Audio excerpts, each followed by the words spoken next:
Hello. And like that, we were just talking about the third eye energy center and connecting in with one's inner wisdom. So this month during the waning moon, if you live in the northern hemisphere, or you can even try this if you live in the southern hemisphere, if you would like to work with the third eye energy center more, keeping in mind it's the center that I teach people is very good for accessing your inner wisdom and translating higher impression and guidance. You might like to spend the rest of this month developing or deepening your relationship with Archangel Raphael, the Archangel for healing and developing the third eye energy center.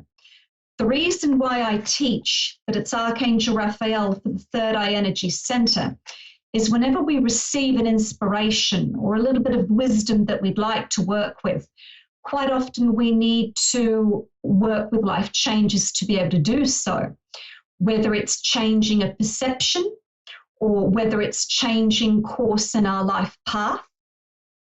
In other words, life changes. So definitely praying to Archangel Raphael helps with that hugely, because Archangel Raphael is the angel of healing.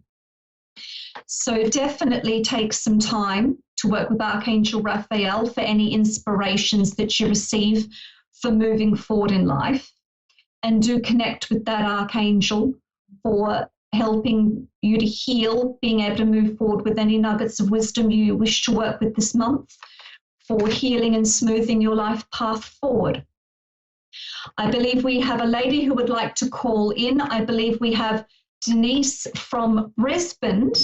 Denise from Brisbane, how are you? How can I help you? Yeah, hello from Brisbane. I've reached a stage where I really feel as though I'm stuck. I'm running a business, and it's got to a stage where I'm doing what I need to do to get. I'm running transformational retreats, and I'm just not getting people registering. I've got a few registered, but nothing like it should be. Okay, so your query is, there's probably nearly two queries there. I'll break it down into two queries just to get a better bird's eye view over what's happening. Is your first query, how is your business going to progress? And is your second query then anything you can do to assist with your retreats? Yes. Yes.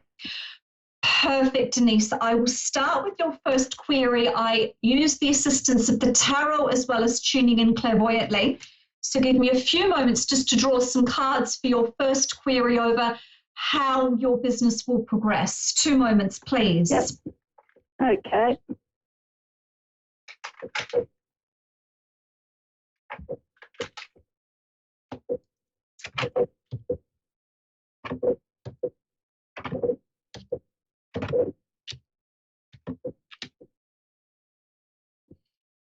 Definitely, Denise, you're not as stuck as you think.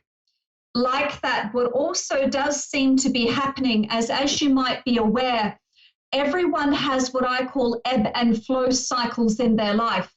So there are times in your life where you're in an ebb cycle and not much is going to be happening no matter how hard you try. So in one way, Denise, it's not actually anything that you're doing. You're just currently in an ebb flow. And when you are in an ebb flow, it can feel like you're pushing a boulder uphill if you're trying to make a lot happen. So definitely my advice would be is that if you do have retreats planned or workshops planned, because we're currently in August, so we have August, September, definitely towards the end of the year. So if you're planning workshops between September and December, then those will be okay. Probably more so October. If you've got any plan for October, you probably will find them to be more fruitful. So definitely for this year, if you've got any events planned, any workshops planned, please try to make them for October where possible, because that's going to be a very fruitful month for you, and a month where you're really going to notice being in more of a full flow cycle rather than an ebb cycle. So the best way to manage the rest of August, and it will trickle in a little bit into September, is having a look to see where you can do a little more advertising or a little more connecting with people one-on-one. So this is where I'm going to mix giving advice through the tarot with also business one-on-one. Because as you do know, Denise, this comes down to any form of business, whether you're running transformative retreats or whether you run media and marketing business. This is business 101 for small businesses. People usually don't call until they see your name 3 times. So they've got to see a flyer, they've got to see it in the paper, and they might need to see it somewhere else as well, a poster, or if you've done some other form of advertising. So right now, the reason why I'm bringing this up is you've got the Hermit card. So that's also why I'm saying you're in an ebb cycle. So the way to use ebb cycles is to take a gigantic step back and have a look to see what you can do. So when you come out of your ebb cycle, you can take full advantage of your full flow cycle. So for any events that you're doing for end of September or especially October, take into account that golden rule. So get together some more advertising, and where you're advertising 3 different ways, so you can make your late September, early October, or anywhere in October events more fruitful by doing some advertising beforehand. And as you know yourself, even without taking an ebb or flow cycle into account, you've got to plan an event a minimum of 8 weeks in advance. Minimum. 3 months, really. So really, Denise, I think one of the reasons why you're frustrated is because the main reason isn't you. You're in an ebb cycle, and it's very difficult to make things happen during an ebb cycle. But if you don't get too frustrated and you come back to just looking at the basics of, business advertising and making sure it's very clear what you do, that it's very easy to see how to contact you, that it's very easy to, understand what it is that you do, that it's very clear what the retreat is about, and definitely come back to this with a fresh mind and put more of your energies and efforts into your October events especially. So definitely there's nothing...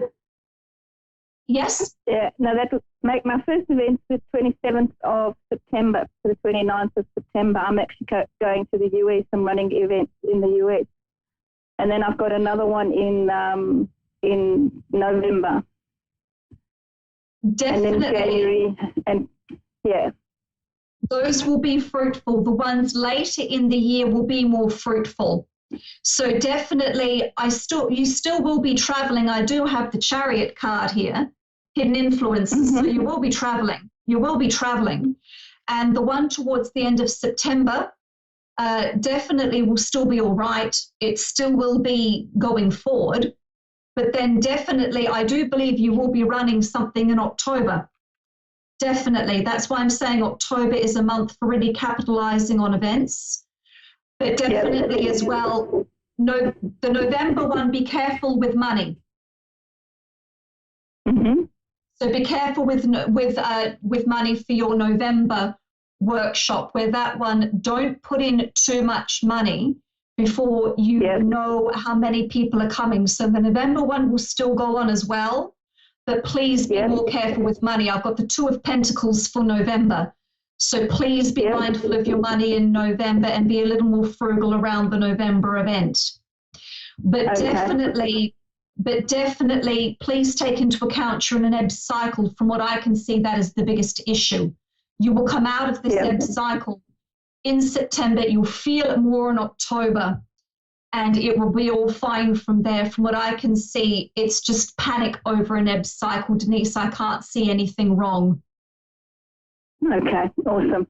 Okay, and that's why I'm feeling so stuck, because I'm doing, I'm advertising on Facebook. I've got my Facebook group. I'm doing Facebook Live. I'm doing everything I possibly can, and I'm getting 1 or 2 people registered, but not what they should be. Look at different avenues for advertising. Do you remember I said about the golden rule? So like that's still, Yes. you know, flyers, advertise in different places. For the places you're going to be running your workshops, see if there's a local spirit magazine and see what it costs to put a small advertisement in one of those magazines. Do you know what I mean? You need to try other avenues with the golden rule of 3. You need to look at other avenues with the golden rule of 3. And this is just about pulling back, having a look at what is working and what isn't working, and advertise in different places that relate to where you will be for those workshops. This is coming back to basic business 101, not getting comfortable with just what's known with advertising, and taking into account you're in an ebb cycle. You'll come out of it around September, but you'll be feeling being in your full flow cycle more so towards October. Is that okay?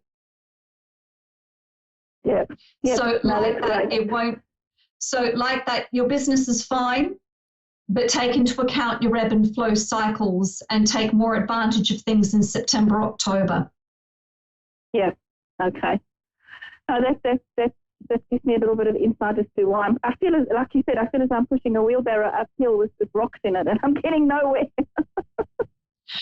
I guarantee you in September you will start to lift out of it and you'll wonder what it was. You'll just lift out of this in September, and from there on you'll get a good couple of months of being in a full flow cycle, but mind money in November. Yeah. Okay. That's fantastic. Awesome. Thank you so much. You're very welcome, Denise. Best of luck with your workshops and all will be well. And you've only got 2-3 more weeks of being in an ebb cycle and it will lift. Yay. Thank you. You're very welcome. You're very welcome. All right. Thank you so much. I really appreciate it. You're very welcome. Take care and enjoy looking at other avenues for advertising. I will do that today. Mind yourself, Denise. Take care. Thank you. You too. Thank you so much. Bye. Bye-bye. That's okay. Bye-bye.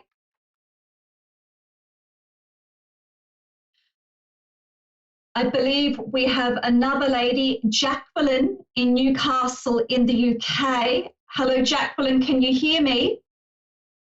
Yes, hello there. Hi, Jacqueline. How can I help you? Do you have a query that you would like to run by me for guidance?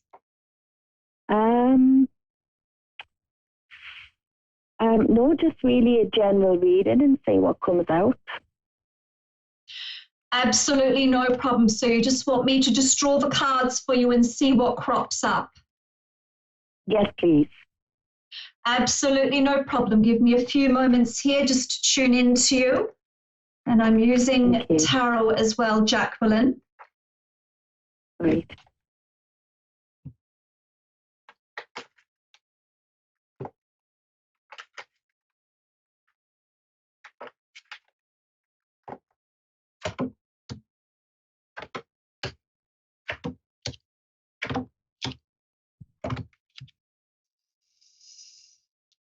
Okay, Jacqueline, there are some areas I would like to bring up with you. You've definitely just come out of some difficulties, but where the difficulties lie, in this spread, I've got a prominence of rods, which relates to the mind and being able to make choices over what direction to go in, how to get there, what to do. And it does seem to be where you do make logical choices, but then things seem to get stuck and then things just don't seem to work. But this is all from the frame of the mind.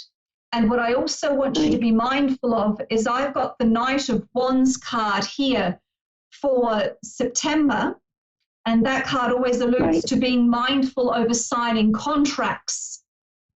So like that, I can see why you've rung. It's not that I'm seeing that there's anything wrong with any contracts you might be signing in about a month, but it's just to be careful over the fine print. What I don't want you to do is go in and not ask questions. So before you sign any contracts, I want you to ask the questions that you need to ask to make sure you've understood what you're signing. And if Right, the person says anything to you that doesn't make sense, don't sign the contract. Tell them you want to check that fact before you sign anything. So please be careful over signing contracts in about a month. And don't sign anything. Don't sign anything if something isn't making sense, or if you haven't understood something. Don't feel silly saying, I don't understand what you've just said. And if they can't explain it to you properly, go, look, I'm going to come back to you. I'm going to write this down. I'm going to get a second opinion, and I will come back to you. Don't sign anything you're unsure about. But like that, things will get better for you. But there is a mind condition here where sometimes you do feel trapped, sometimes no matter what you do. So like that, Jacqueline, I would like you to really sit down and write down what you do want in life and how you want your life to be. And like that, I would like you to make sure, I'd like you to make sure that any choices you make line up with that vision, because that's kind of what's going on. It's not self-sabotage, but it seems to be that even when you make a good decision, you still feel a little bit trapped or you second guess it. So I want you to work on getting a really clear head and doing anything you can to get a clear head and write down exactly what you want in life, and only make choices that line up with that vision. And especially in September. Yeah, there has been a lot going on personally in my life, so I can understand why you're saying that. And is there any other more direct advice you'd like me to give you? Because we only have about 5 more minutes. So I just wanted to check, has a pinpoint question cropped up? Is there anything in particular you wanted to ask me about more directly? Maybe about love. Love life, okay. Yeah. I'll draw a quick 3-card spread on this. Okay.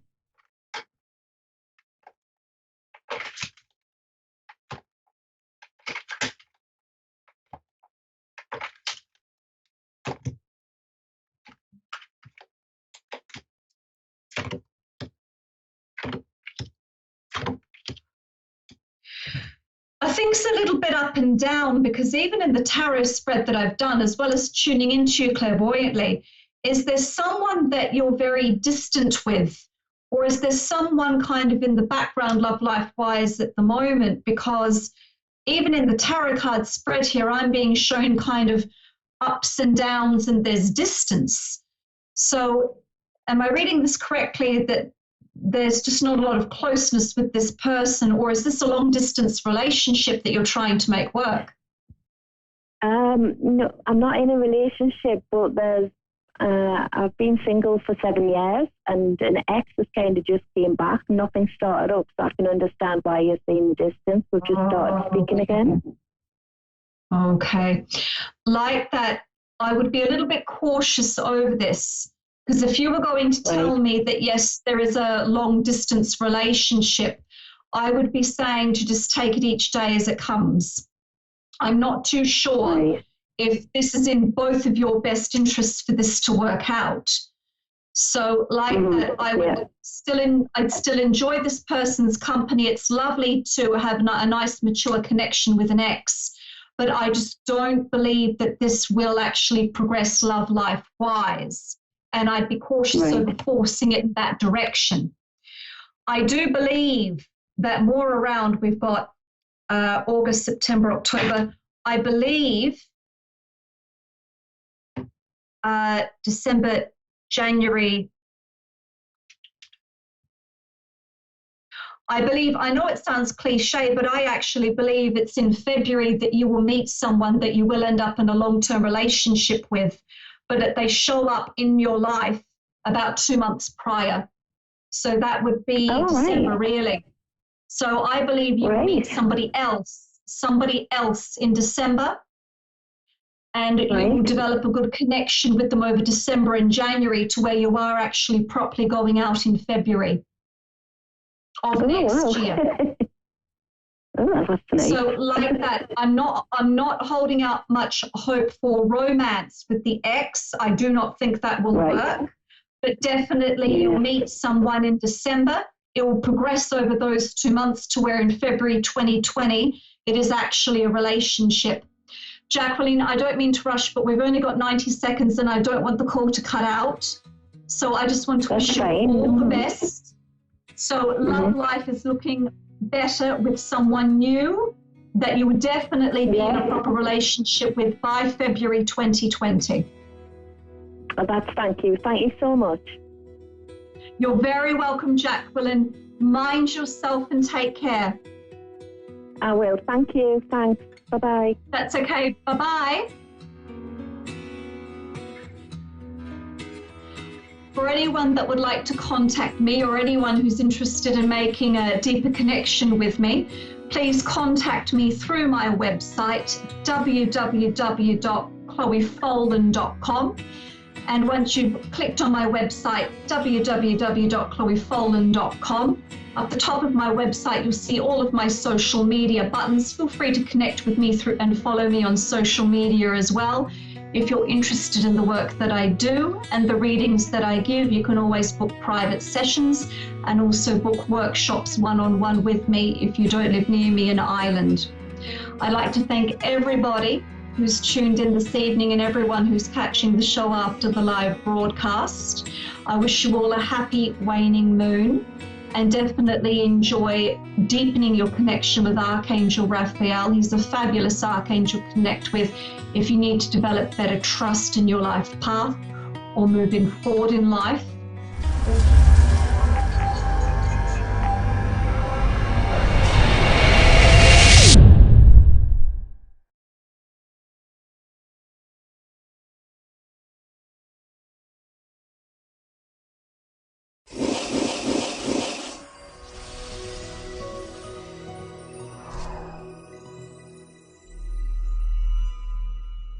Hello everyone, this is me, Fiona, Persian medium, and you guys know me as a subconscious mind surgeon and also know me as Fiona. So I am in Miami and I am in Channel 4 CBS television. Here we go, guys.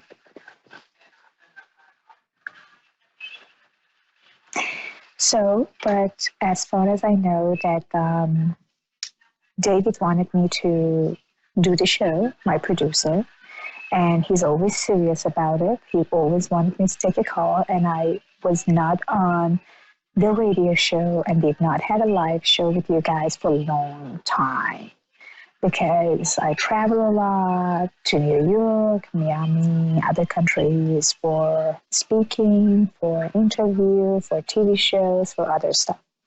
So after the Forbes magazine and Wall Street Journal, when they published my article, so everything just got crazy in a good way. So that's why I got a lot of interviews back to back, and that's why it was very hard for me to catch my schedule.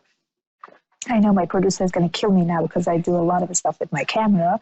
I'm sorry, but I have it in my hand right now. That's why I can control it. Hope you guys doing great. So I'm here. That's why I'm not screaming or I can be loud because I'm sitting here and waiting. Anytime they're going to take me in for that show. But if it's going to be that case, then you guys going to follow with me inside for the moment. So let's talk about energies and let's talk about like how we can change our energies and how we can make everything be possible. As many of us know, we think that if one time in our life nothing really work out the way that we want, that possibly nothing will happen the way that we wish and desire for. Which answer to that question or answer to that thought and feelings is completely wrong. You can change your life. You can change your destiny. You can change everything in your life in a second. Whomever you are the only person that could really change your life. You're powerful. And you are nothing than just your thought. So if you feel miserable, it's because you do have a bad thought. And if you really feel strong, then because you know what you want, but you are not sure about what you want. Because basically you are living in your past. Because you do not understand about your future. Because you have all over the place the situation. Let me just move myself. Maybe better for my producer because he's telling me that I'm not really doing good. Okay. So what I'm trying to say is that, I'm sorry, but what I'm trying to say is that you guys can't really make everything work out. But just trusting yourself, believing yourself, and letting everything moving forward. Sorry, guys, I can't control the voice here or sounds and a lot of other stuff that coming. But I do have one person right now, so let's just talk about the one caller that's calling right now. I'm sorry. Hello, Travis. How are you doing? Travis, can you hear me? Hello. Hi. How are you? Hi, Travis. I'm doing very well. Thank you so much. Sorry, honey, if I talk kind of not that loud and kind of a little bit quiet because I am right now in CBS Channel 4, so waiting for my interview. That's why I can't scream. So please, you can scream as much as you want because I want to hear your amazing voice and amazing energies. But if I talking not that with that type of energies, it's not because I'm trying to, push you down. So I'm in Channel 4 right now. How are you doing? How's it going, Travis? It's going pretty well. I can't complain. Awesome. So, Travis, give me your date of birth first, my dear, and then tell me about your question. What can I do for you? Go ahead, please. Wait a minute. I'm sorry. Could you repeat that again? I couldn't hear you. I'm sorry. Give me your date of birth. Yeah, I know. Give me your date of birth first, and then tell me what can I do for you. Oh, sure. It's December 26th, 1978. Okay. And what is in your desires and what you have in your mind? What your feeling is? I mean, because I really want to know what I can do and how can I help you to achieve better or to feel better. So tell me about your question. Let me just feel and sense about your question and connect with you. Go ahead, sweetheart. I'm concerned about my career path. That's pretty much what I'm concerned about. There is a couple of things that I can figure it out about your career. The first things that I really feel and sense it, which is coming actually very strongly to me, is that you are really concerned about something that you shouldn't be, and you're recalling all those worriness. I wanted you to let go of anxieties and stress and concern about if you are doing enough or actually if things is going to go the way as you wish and desire for. Because no matter what you are doing right now, almost around actually the month of July, we're talking about the July 25th, we're talking about the July 26th, July 5th, and July 11th. 4 days actually come as a primary in here. That's showing me that you are going to have some very extreme and very strong connection with someone that you're really going to feel connected and strong when it comes to money, finance, and your career. So whatever you don't have right now or any voidness that you do have right now is all temporary. So don't concern yourself because it's all temporary. Don't put yourself in the anxiety mood because it's not really worth it. Oh God, it's the connection. It's kind of bad. I'm trying to. Oh my goodness. Oh gosh. I was trying to hear you out. It's the connection. It's really bad, but I'm here. I know the connection is very bad because I am right now in a building of CBS 4 channels. So that's why. I mean, it's kind of it's very hard. I know that. And I think the best things for you to get your answer, sign up on Avid Advice. My producer is going to guide you on this. Email me, and then I will answer your question. My internet is very low. I can barely hear you too. I can barely also connect with you guys. I feel like my voice is freezing and also when my face is freezing. But I want you to just leave your name and call and communicate with me a little bit later on, and I would definitely come back to you with it. But so far, don't worry and don't concern, because after the July 25th, everything when it comes to your work and your career will get better. Okay. Can I ask you something? I think I just have a question I wanted to ask you, if it's okay. Sure. Sure. Well, I have, okay, this is crazy, because I've been through a hardship. It was really crazy.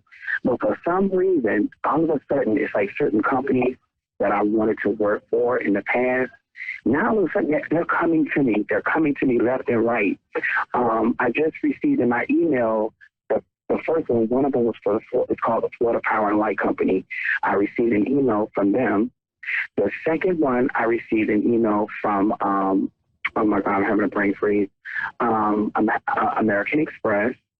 And I told the young lady today. And then there was another company called Life Extensions. But the funniest thing is that I do have a job that is starting on the 8th of July. It's with this other company I'll be starting with. But my thing is, what I want to do is I want to be able to make sure I'm going in the right direction, because let me tell you something. There has been times I've been looking for work, and I've been going to the wrong places. Places my spirit knows I don't belong. I don't fit in. It's a place where there's no connection for me, and I've been tuning into the wrong area. And it's just that I'm trying to figure out how would I be able to identify to know exactly what is for me, and that I know I have that connection, that strong connection of saying, you know what, Travis, in your spirit, man, you know that this is for you. You can feel it in your spirit. You'll automatically know, because I've been in places where I've met people with bad spirits, and it's not the physical appearance of them, but it's internally with them, their spirit man's, where there's no connection. It's as if my spirit and their spirit is battling, like there's a war going on. And I always end up saying, you know what, Travis, why don't you just leave? Just leave. It isn't, just go away. Just go away. And that's what I found myself doing in the past. And I'm tired of doing that. Oh, yeah. My advice to you is something that name or kind of like connected with the light, something with the light, white light. That's going to be the company that you're going to really feel good about. They are going to approach, or they may already approach, and you are going to say yes to it. So I'm not concerned about that. So basically, no matter what you are doing right now, this company will come around. So everything is going to be okay. Okay.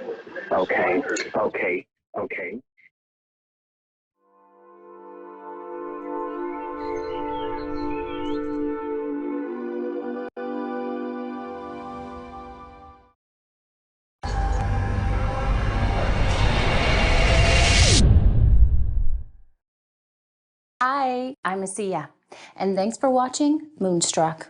And now, back to A1R on the air. Psychic Talk Radio, now on Moonstruck TV, enlightening television.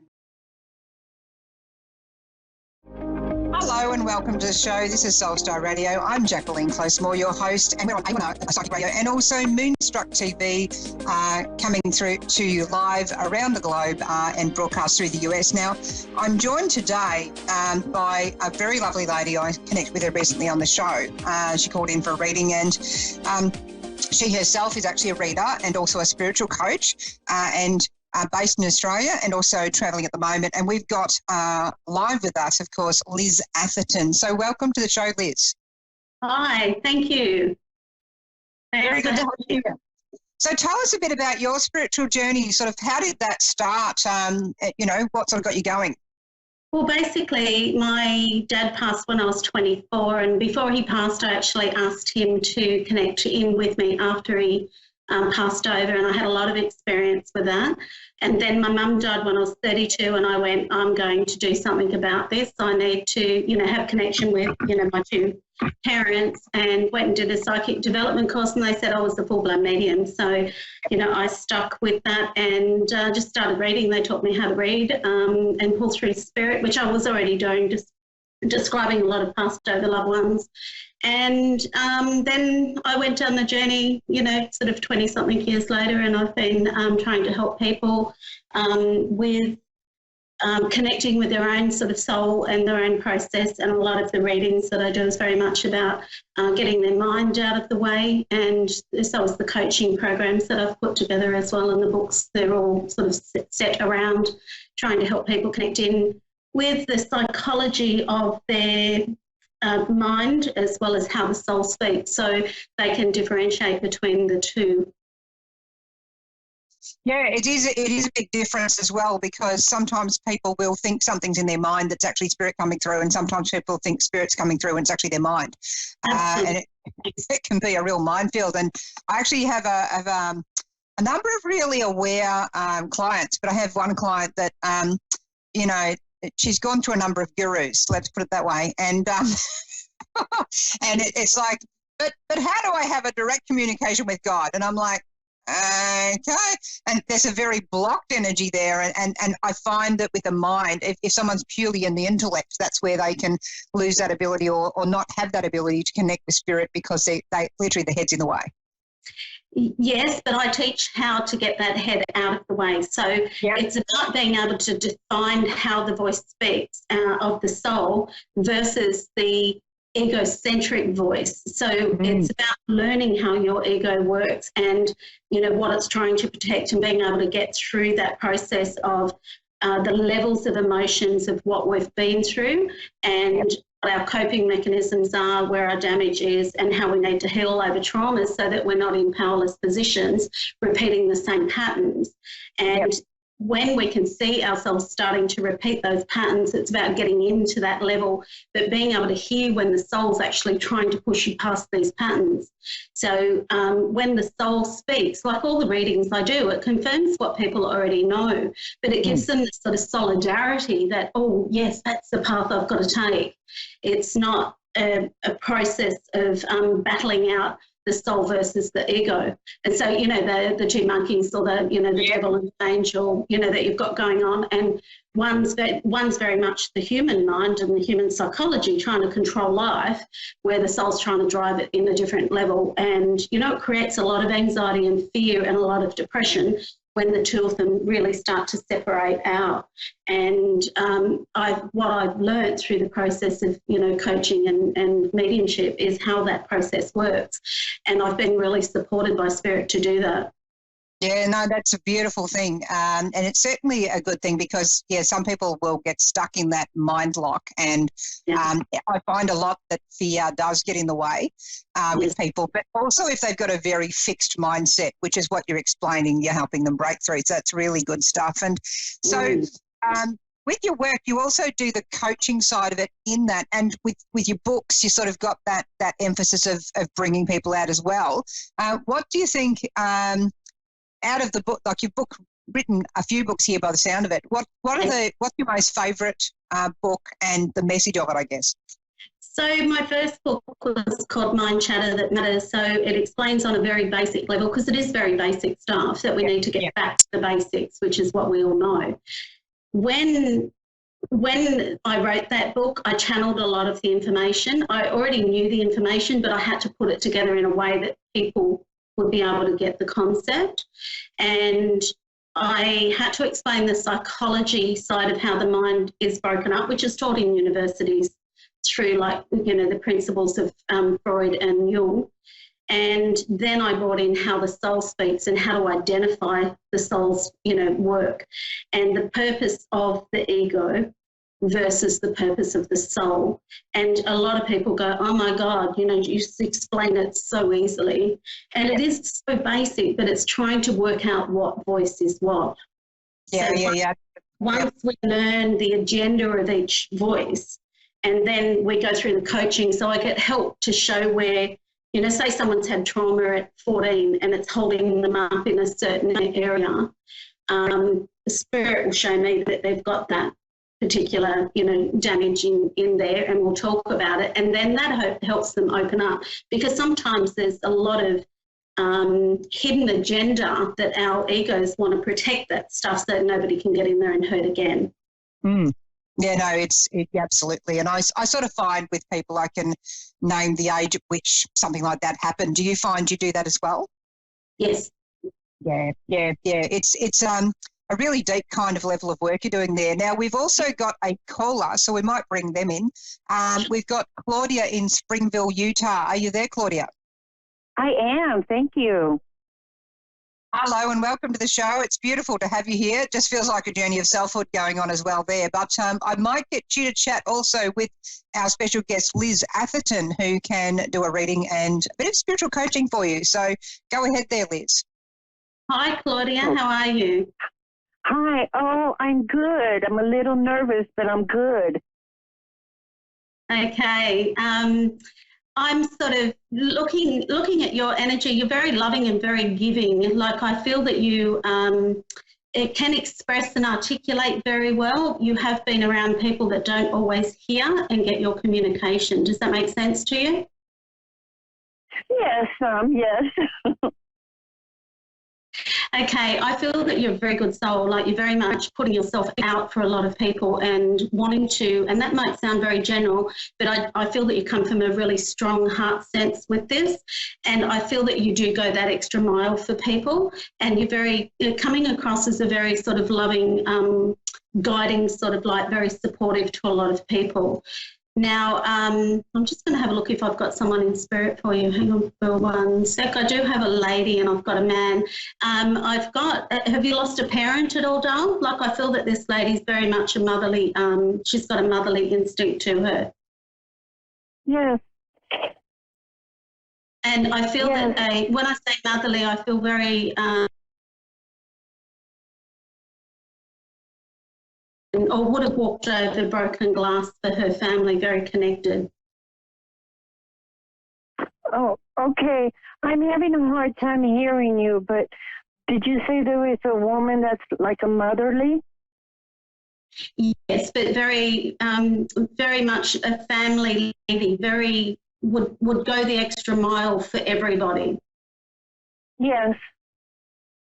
And I feel that she was sort of quite sick on the chest before she's passed as well. Does that make sense? Like struggling to breathe and pain in the chest. Yes.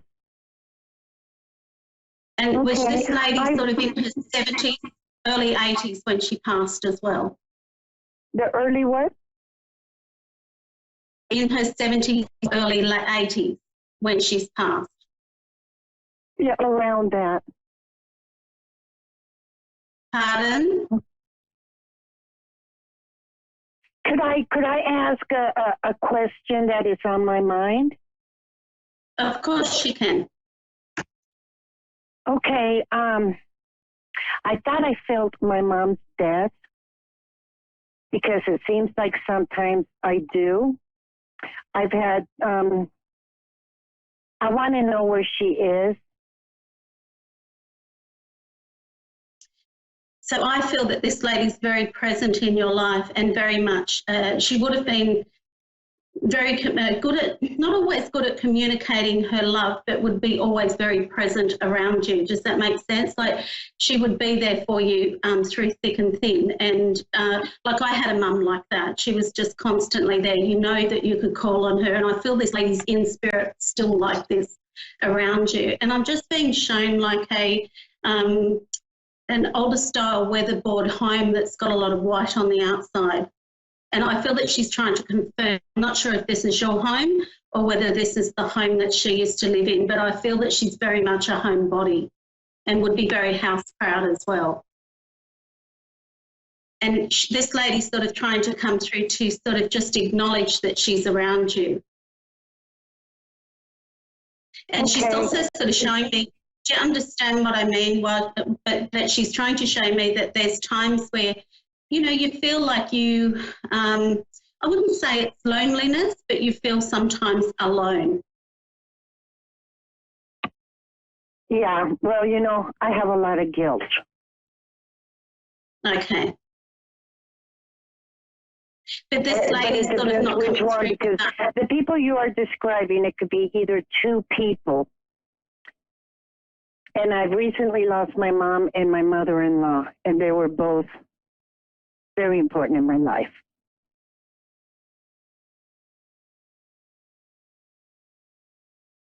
Yeah. The guilt, because I don't know if I could have done more to keep her here. No, you have no control over that, Dal. They go when they're meant to go. And it doesn't matter what contribution you have, they leave when they've got to leave. So you're not, and they don't want, let me tell you the experience I've had with Spirit, they don't want you here suffering with negative human emotions. They exit when their plan is to exit. That's their signed agreement prior to even coming down here. You have no control. Okay. Have input on that. And this is where, this is our controlling nature that we try to have as a human. All right. I'm still just waiting for any sign, that she's okay, because I don't think in the beginning my mother was okay. In the beginning of passing, do you mean? Yeah. Yeah, because I think she was very angry that it wasn't her time. And on a human level, we do feel like that because we feel like we've had something taken away from us. But when we go into spirit, we don't have the negative emotions that are attached to our human side. So we go with, I've never had a bad experience with spirit, not haunting, nothing, and I do house clearings and everything. What we do is we perceive that they've got all the negative experiences still, but they go through healing to release all of those. You see, so when they go in, so I'm saying she's just showing me that she's gone to spirit and there's been a man waiting at the gate for her. Okay, yeah, yeah. Did you have a man with he was sort of fairly thick in the neck and sort of, when I say an older gentleman, he would have been quite good looking when he was young. Yes, you could say that. Yeah, and he would have pulled the women in, and I feel a man of good, a really good quality man, the good old-fashioned gentleman, very much the home family man as well. But I feel I wouldn't like to get on the wrong side of him. If you did wrong by the family, hell have no fury. Yep. Yeah, absolutely, because I'm seeing the same things as you are there, Liz. Absolutely seeing the same things from the short blonde hair of the woman and how dapper he is. And as he gets older, I'm actually seeing a little bit of a there. Still good looking, but it's like he hunches over a tiny bit there. But he's a very good man. So thank you there, Claudia, for your call. Bang on accurate there, Liz. I was picking up a lot of the same things, so I didn't bother answering. We've got there Becky in St. Louis, Missouri. Are you there, Becky? Yes, I am. Thank you so much for calling in. It's beautiful to hear from you. It's like I get the Little Ray of Sunshine song going in my head here. So it's like having to kind of bust through the clouds to get the sunshine, and there's a lot of good energy in what you're doing there. And so we've got a special guest here, Liz Atherton, who's travelling, and she's based in Australia, but she's on the line there for you, Becky, if you'd like to go ahead. Okay. Hi, Becky. Hi there. Thanks Well, you've got really high energy. You've got a lot of energy in your vibrancy, but physical energy as well. I'm picking up on you. Like you're a woman that can do whatever you need to do and get it done. Like if anyone needs anything done, it's sort of ask Becky and she'll get it done for you. Does that make sense? Yes. I'm the kind of person who helps everybody, even at my own expense. Yes. Yep.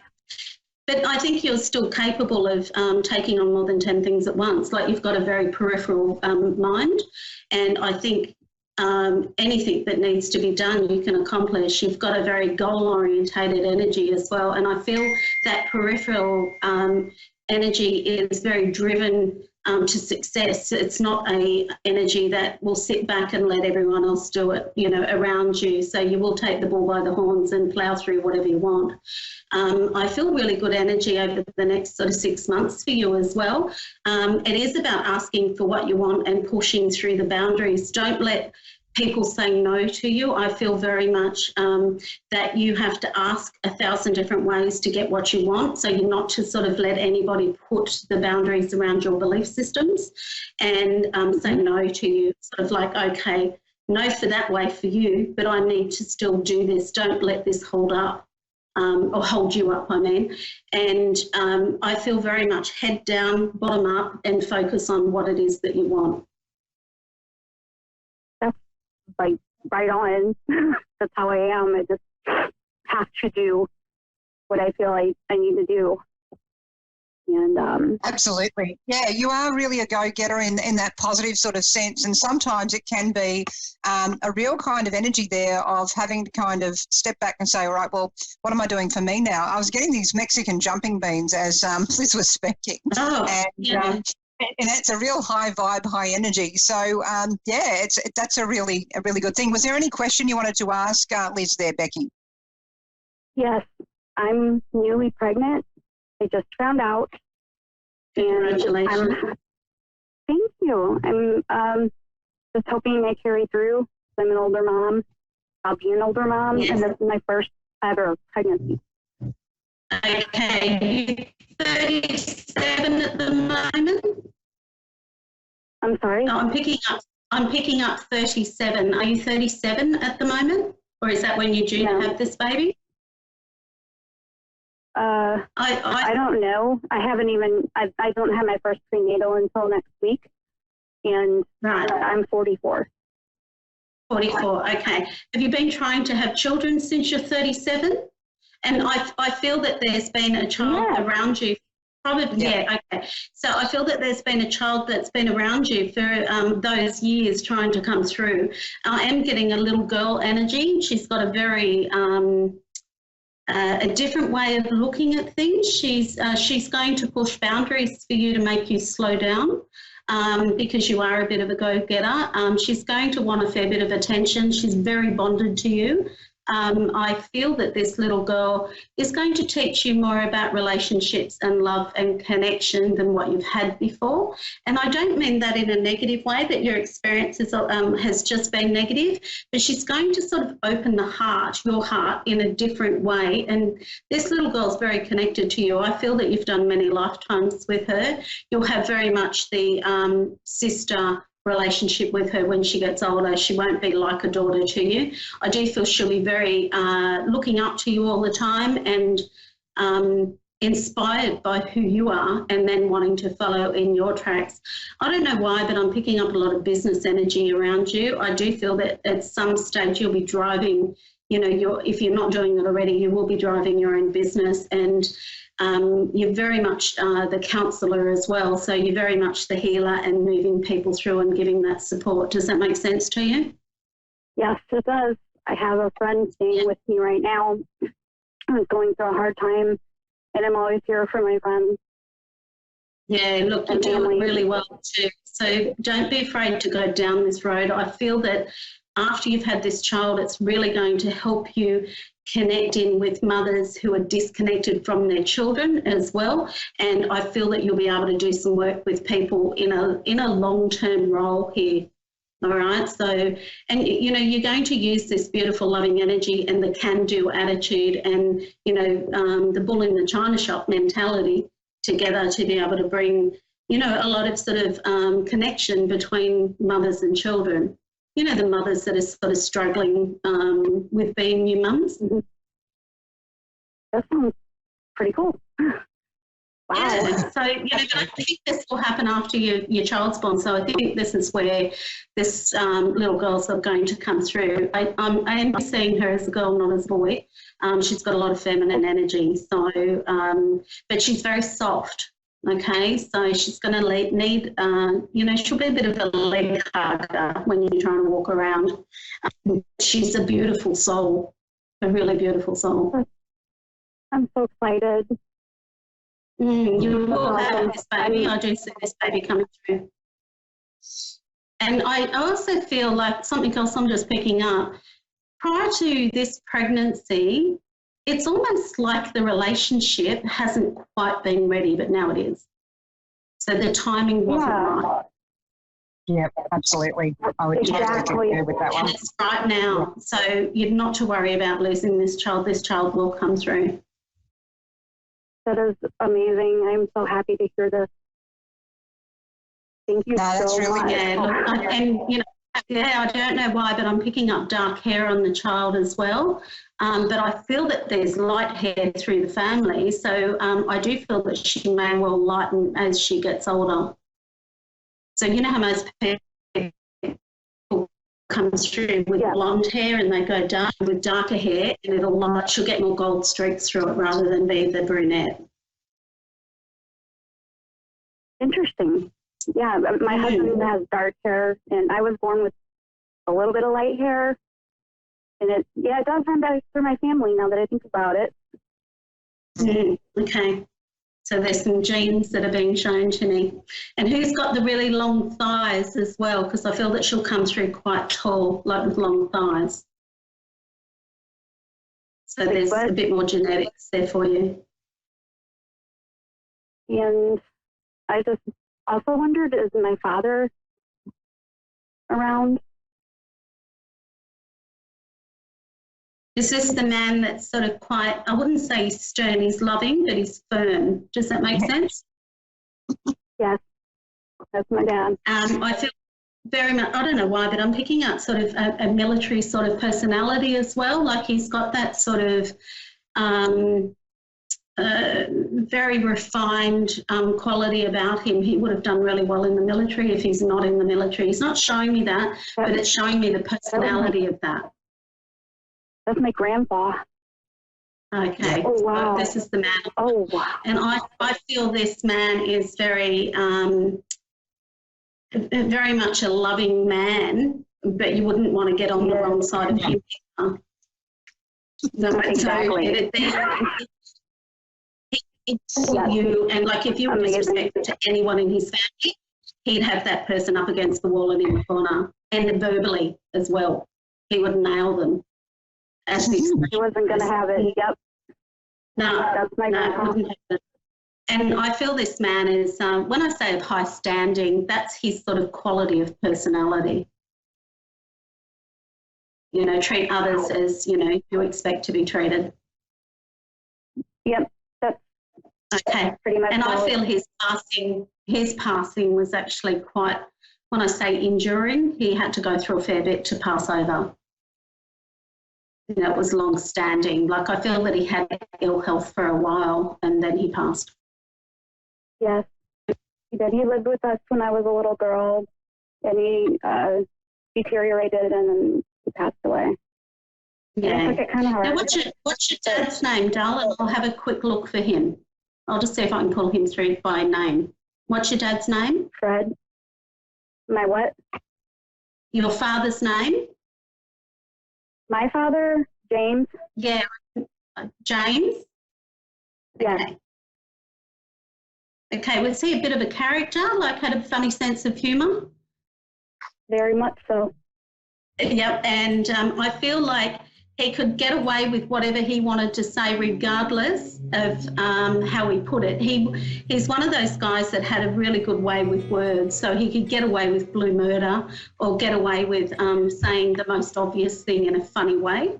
And I feel very much the joker in the sense, a sensitive man, but not sort of one to wear his heart on his sleeve every day, all day. But I feel very much that he's a very loving man and would stand by you through thick and thin. He's also asking you to stay well open for a second child after this one as well, Dale. Really? Beautiful. There you go. Absolutely fantastic. Wow. We've run out of time. It's been wonderful having you on there, Liz, and also for connecting to us there, Becky, and our other caller as well. Thank you, everyone, for watching. We're going to be back live next week. I'll be coming to you live from Cryle Castle in Australia in medieval attire. In the meantime, may you stay happy. Keep tuning into A1R Radio, and you'll have more shows after this break. Thank you. Bye-bye.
how are we all doing? Oh my goodness, it is, okay, so on here on the Gold Coast, it is a Friday. I cannot believe that the week is nearly over. It has been the biggest week for me.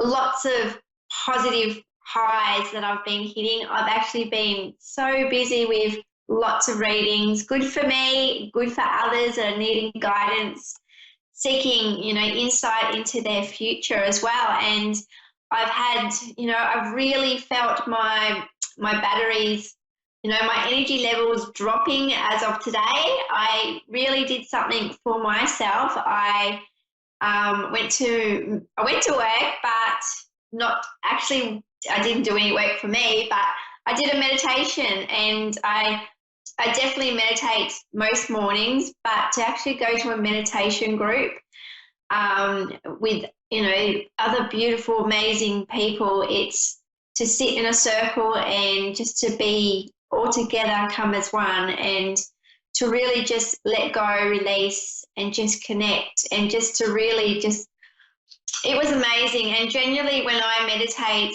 I'm very visual and I can see a lot of things, and it was just really nice to be guided through a meditation and not to see anything for the first time.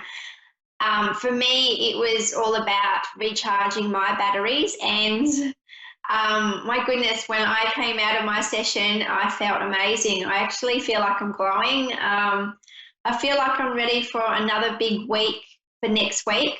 So really, it's been huge. I mean, we had the new moon on Wednesday night, and it was huge. It was lots of releasing of old habits and lots of things that have come up in my past that resurfaced, and a lot of anxiety. That's something that I've suffered in the past, and to the point that my anxiety would have, really had me bound to my house and not being able to leave my house. So I had lots of, built up, pent up energy inside of here in my chest, and it just seemed to build up. And I was able to release that, and it really felt amazing to be able to release something that in my past really had held me back from, moving forward. So it's really about noticing the things that we've been going through, and really just taking it easy on yourself and not putting any pressure on yourself to be in a place where, you not to feel like you're ready for, and I also, another thing that I just wanted to mention, what was really big for me was that I woke up on Thursday morning. I actually have a recording of it. I know I have a message on my Spirit Facebook world. My goodness, Gemma's Spirit World, my Facebook page, I've actually mentioned how, I woke up 5:30 Thursday morning, and Spirit had let me know that I was doing a live reading. I didn't know, I just knew that I was going to go live on Facebook and do some readings, share my love and healing. And it just worked out that day that I had someone come into work and I was on their mind, and she said to me, let's do readings and let's do live, let's do it now. And that's how it happened. And it was amazing that waking up and just having that knowing, and the universe really having my back, and just really trusting in the universe and what you really put out there, and that we can manifest, the most amazing things into our life. So really believe and trust in the universe, that knowing that the universe has your back, and believe and trust in anything any signs are coming your way. Alrighty, so we are going to get into some live readings. I'm super excited to share the love. And today we have Jennifer in Louisiana, USA. Hi. Hello, Jennifer. Hi. How are you tonight? I'm good. How are you? I'm very well, thank you. What kind of guidance can I give for you tonight? What areas are you looking for? Well, all areas, really. I feel like my life is a tornado. I'm really not sure. I've got all kinds of questions. I want to know where my career is going. If if I'm going to see some improvement in that area of my life soon. Yeah. Just a question with your career.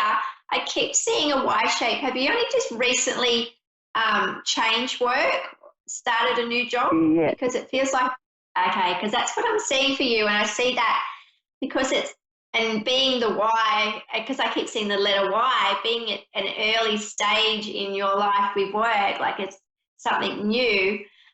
It's just really just give it time is what I'm seeing for you, not to put too much pressure on yourself to, it's not to have too much expectations on yourself is what I'm seeing for you. I see that it's something that, it's because it's new and it's challenging for you, but it's also, it feels really good. It feels really like what I keep seeing for you is that you're going to come in leaps and bounds. You're really going to be it's huge for you. It's going to be very successful. It's going to bring in money for you.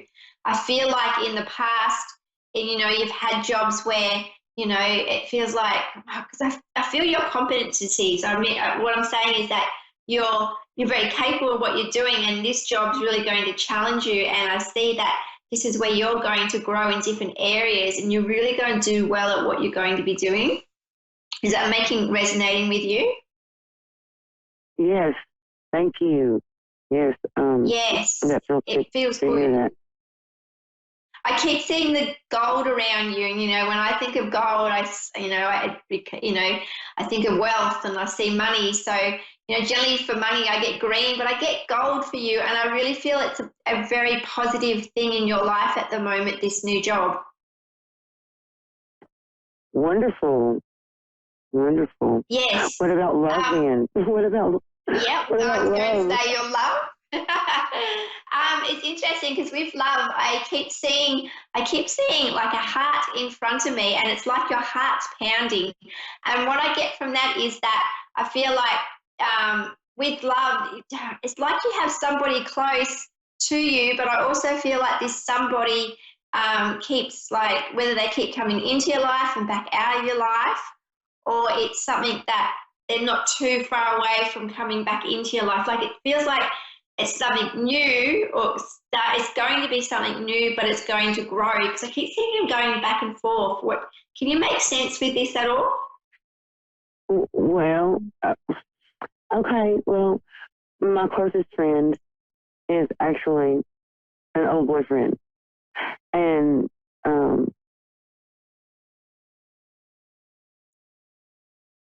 and my ex-husband I just talked with today. So yes, yes. Okay. I don't know. So that's what I keep. Okay, so your ex-boyfriend is coming in, and it's obviously what I'm seeing for you is that your best friend, which is obviously male, he's the one that's come into your life, and then your ex is also stepping in, causing the distraction. Is that the case?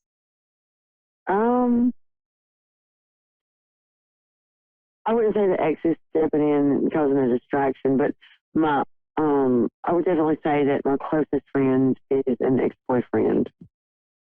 Yes, because that's what I keep seeing for you. I really feel that there's lots of bouncing around, and it's very confusing for your feelings and your heart at the moment. And it's like, it's what I keep hearing is focus on one, like who really pulls at your heart. But at the same time, it feels like a lot of past things. Like, I feel like there's lots of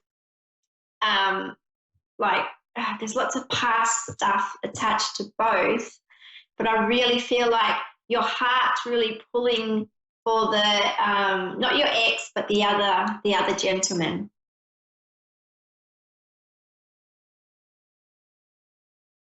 Okay. I just see that it's really confusing for you, and I feel like you're going around in circles. And what I do see in you, I keep seeing a circle, and basically I keep seeing your foot stepping out of the circle.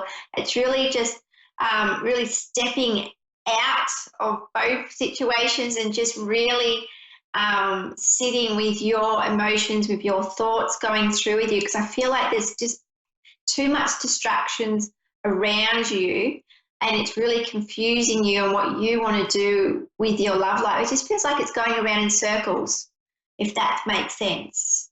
It's just confusing.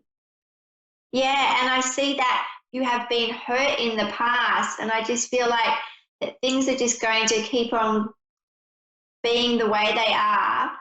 I just see that I just feel like there's lots of old, just not negative, but there's just past baggage attached to both ends. And for you, I just see you really taking yourself out of the picture of it, and really looking at it, you know, from a different perspective.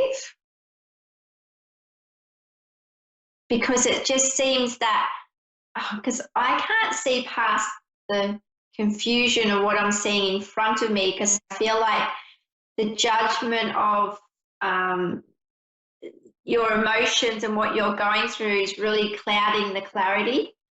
So at the moment, I just see it as a dead end, but at the same time, it's like because you have two relationships that have entered into your life, it's like really just stepping back and focusing on one, focusing on both, and basically really sitting down with what you actually want in the relationship, if you want it to work with any one of them. But at the same time, I really feel like it's just a friendship. It's really going to be a friendship-based thing, nothing too serious. I'm really like drawn to your heart. My heart really feels heavy. Your heart feels heavy about both situations, and I just feel like you've been really hurt in the past, and to really to look at what is good for you and your future and your happiness. Your happiness is really important, and I just seeing that it's really dragged you down. And it's generally it's holding you back from moving forward. Is that making sense with you? It just feels it's really tough decisions on your heart for you to make these decisions.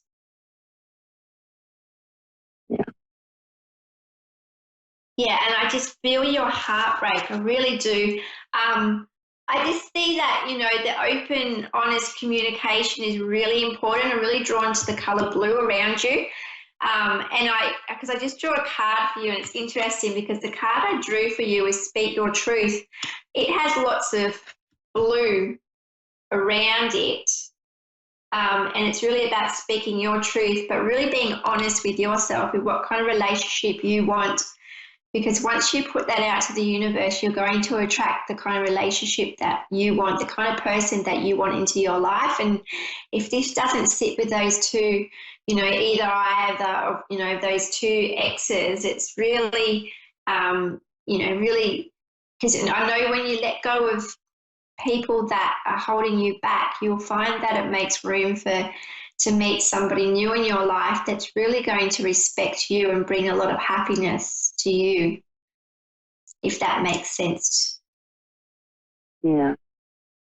Yeah, and just to be really gentle on yourself, Jennifer, regarding that, because I just can feel your heartache, and I can feel your yearning, you know, for that love in your life, for that happiness, to not feel alone, just to know that you're not alone. And that, you know, I know that when you're just able to let go of things, it can really bring in beautiful people into your life. Yeah. Yeah. I'm also, and I keep seeing flowers around you at the moment as well, and it's different kind of coloured flowers, whether you're, you know, whether you're having a birthday coming, whether you're expecting or not expecting having a birthday coming up. But when I see flowers, it's really about uplifting your moods and really bringing more colour into your life. So doing things to distract your headspace. You know, the more things that you can do for yourself that make you feel happy and uplift your mood, it's really, you know, about looking after yourself and bringing in that positivity. But I don't see you being alone. I really seeing, you know, just really, you know, work out what you want is what I'm seeing with your love life. Okay. Yeah, is anything else I can help you with?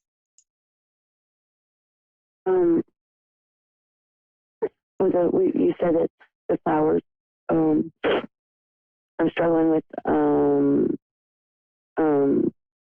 letting myself socialize. Well, you know, like once before I was very social, and then through a relationship change in my life, I stopped doing that completely, and I've let myself. I've stepped into getting back to that just now, very recently. So that probably is what that is about, I think. Yeah, definitely, definitely. Yeah, really be gentle on yourself and look after, really put yourself first before you put others before yourself. Just be gentle in your heart and on your mind with all the thoughts that's going on. It's a hard one, man. Thank you. Yeah. Thank you. That's okay, Jennifer. I'm going to have to let you go only because that I have our next caller waiting for me, but it was lovely to connect to you, and just remember that your happiness is important and to really put yourself first. Thank you very much. Thank you. Okay, Elizabeth. We have Elizabeth from Bakersfield, California. How are you tonight, Elizabeth?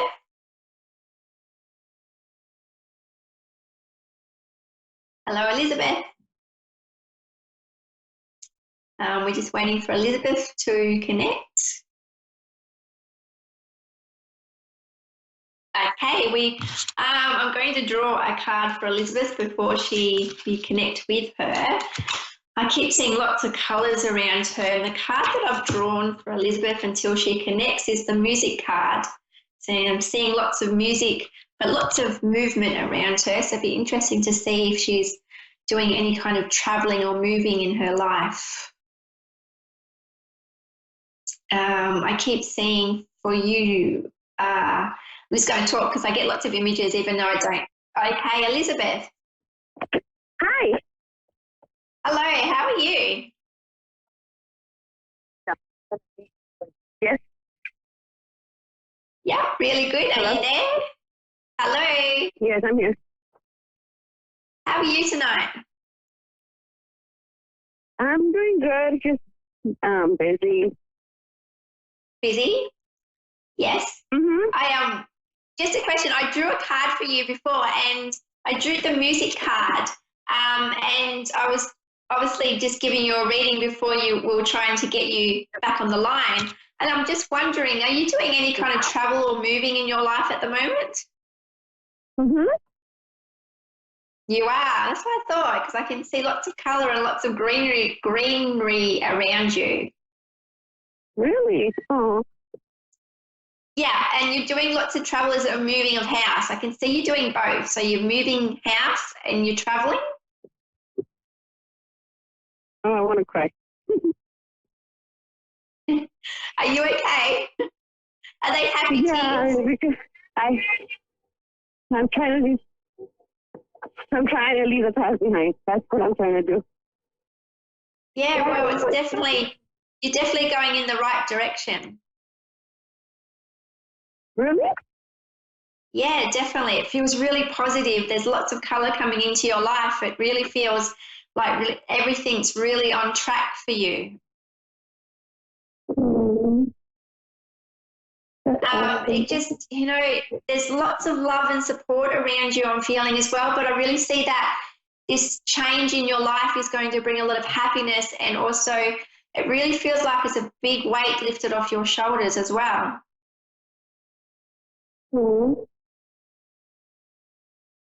Will I find love? And just kind of, did you just say? I said, will I find love? Can you just say that a bit louder, please, Elizabeth? Yes, I wanted to know if I would find love. Yes, definitely. It was interesting because I keep seeing a child. You don't have children, do you, at the moment? I have two, but I want another one. You have. Yes, okay, because that's what I keep seeing, another child not too far away. That's the thing. And it's like it's either because you are wanting that your third child, then I can see it's not too far in the near future, because it's generally when I see people so close up, it really means it's something that you really want now. But I really feel because are you not in a relationship? On and off. Yeah, because that makes sense where I keep seeing this child, this third child. I feel like there's a child not too far away. So I feel like with the relationship that's going on at the moment, that it's really going to bring you more together with this third child that's coming your way. Oh, I'm going to cry. There's lots of love around you. I was really drawn to the colour red then, and lots of passion, but also at the same time, I just see that it's something that you've been wanting for a long time, and it's basically happiness. You're wanting that happiness and that love and that secured relationship. But, you know, I feel like trust is also really important, as well as communication. But it just feels really good. Like your energy feels amazing. I feel like you really have everything sorted out, and you've worked on a lot of other areas in your life. And because you've done that, it's really made you know, you can focus on what you really want now, and that's, you know, this child that's going to come through for you. Thank you. And it'd be interested to see that, you know, like you have to let me know, because I keep seeing a girl, and I'm just letting you know what I'm seeing, but I keep seeing, you know, it's more the pinky colours around you. So I don't see it being too far away within the next 6 months is what keeps coming to me. And that's, you know, from now until, you know, 6 months, but I feel like you're going to fall pregnant within the next 6 months, you know, like now until the 6 months. So, you know, basically this third child isn't too far away from you. And I feel like it's really going to complete your family, but it feels really good, and it's going to really draw your relationships, really going to make your relationship stronger. Oh my God, you're amazing. So yes, it's lots of, I keep seeing number 11 around you too. So whether 11 resonates with you anyway, but, you know, the number ones is all about new beginnings, a new chapter. It's about to start in your life, and, you know, new life, you know. So that's definitely, you know, more confirmation that this baby isn't too far away. Thank you. And just I just drew a card before and I've just lost it, but the card that came up was boundaries, and it was blue. So to really just communicate, be honest with, and I know that you're an honest person, but to be really open and be able to communicate from the heart. So just everything that's up in your mind, and I feel like you have lots of things that do enter your mind, but just really express yourself and don't be afraid to express yourself. Okay, thank you. Yeah, and with the travel, so I keep saying, have you just recently moved house? Is that what you just said before? No, I haven't moved something. Okay, because I can see that, and it's going to be beautiful. So it feels like that everything is really, everything's falling into the right place at the right time, if that makes sense. Because, when I've seen, and you'll have to listen back to to this session that you're having with me, this reading, because, you know, I spoke about the music and just seeing lots of beautiful colour around you. So it really feels like lots of positive things and beautiful things are coming your way. Thank you. You're very welcome. Is there anything else I can help you with? No, that would be it. Oh, yes. My friend Wax, he passed away in 2015. Did you, and it's a male, did you just say? Because I keep seeing a male in front of me. I miss him. Yes, and you're very close with him, like a really close friendship more than anything. Mm-hmm. Yeah, and also I'm really drawn, did he actually have a tattoo on his arm at all? Yes. Yeah, because that's what he's showing me right now, because I've had this gentleman with me standing in front of me, and he keeps showing me a tattoo on his arm. So it's to let you know that, he's very proud of how strong you are and how you've been able to hold everything together. But not only that, how you've been able to change your life around. Does this resonate with you, this message? Thank you. Yeah.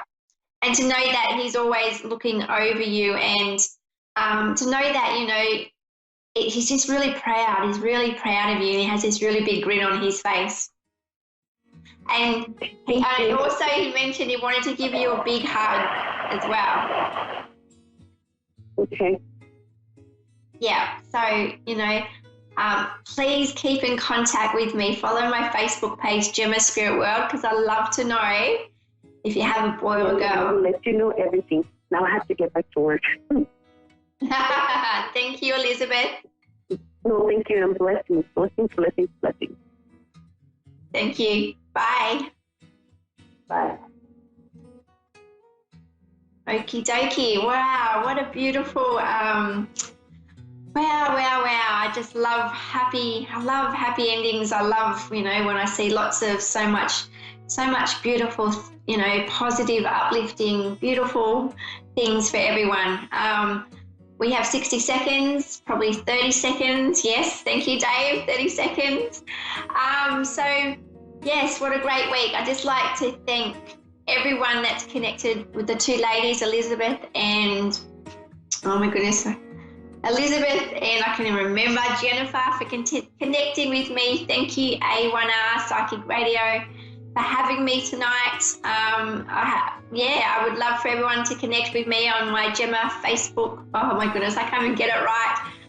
Facebook, Gemma Spirit World. My meditation has really relaxed my brain, my body, my soul. So have a lovely week, and I look forward to connecting with you all next week.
Hi, good evening. I'm Anna Olson here on Insights into Consciousness on A1 Radio. Every Thursday, 6:30 Pacific Standard Time, 9:30 Eastern Standard Time. I'm here not only to do a free reading, but to also just talk about some things that I think people ask a lot of questions about, or they've been pretty interested about in the past.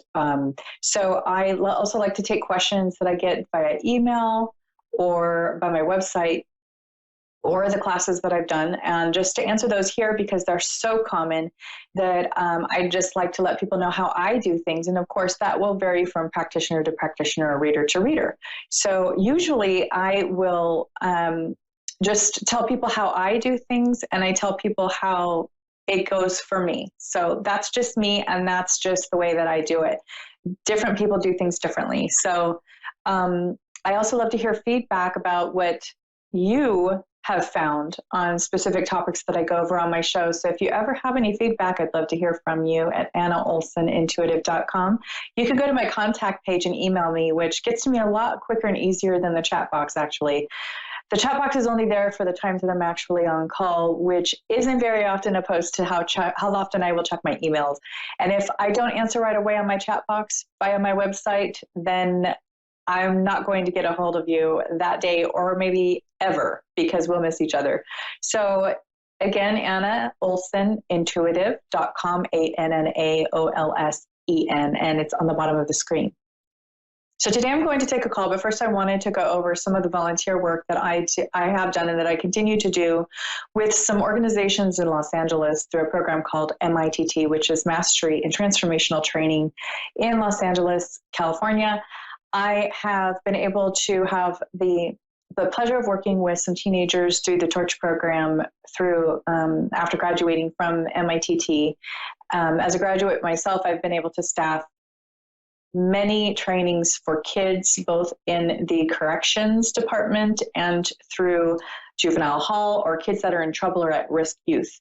I've also been able to work with children that just have goals and they'd like to set more goals as teens. And it's basically a leadership program to teach them not only how to be leaders, but how to communicate more effectively and to build their emotional intelligence in a very strict psychological environment with people who are very caring and nurturing. And I've had the pleasure with working with many people who have not only been very experienced in all of these different topics, but also have a passion for working with children and helping inner city kids to better their lives, to better their situations, and to take full responsibility for not only where they are in their life, but where they're going and where they would like to be in the future and what kind of difference that they would like to make in the world.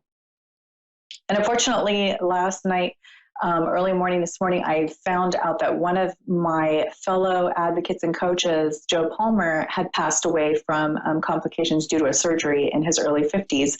So in his honor, and remembering Joe Palmer, tonight I'd like to just mention the Torch Foundation. You can go to thetorchfoundation.org if you'd like more information regarding getting your child fully covered and having a scholarship to be put through the Torch Foundation, if they're at risk or not, if they just have had emotional issues, or if they're going through a lot for any reason. Some kids are having different sexual orientation issues, or sometimes they're just having trouble with their peers, or maybe with their goals, or exactly what they'd like to do in their life. And what's really great about this program is not only can you get scholarships for certain trainings in Los Angeles, but they're also done all over the United States and all over the world. So there are even some of these trainings being done for adults in China and Mexico.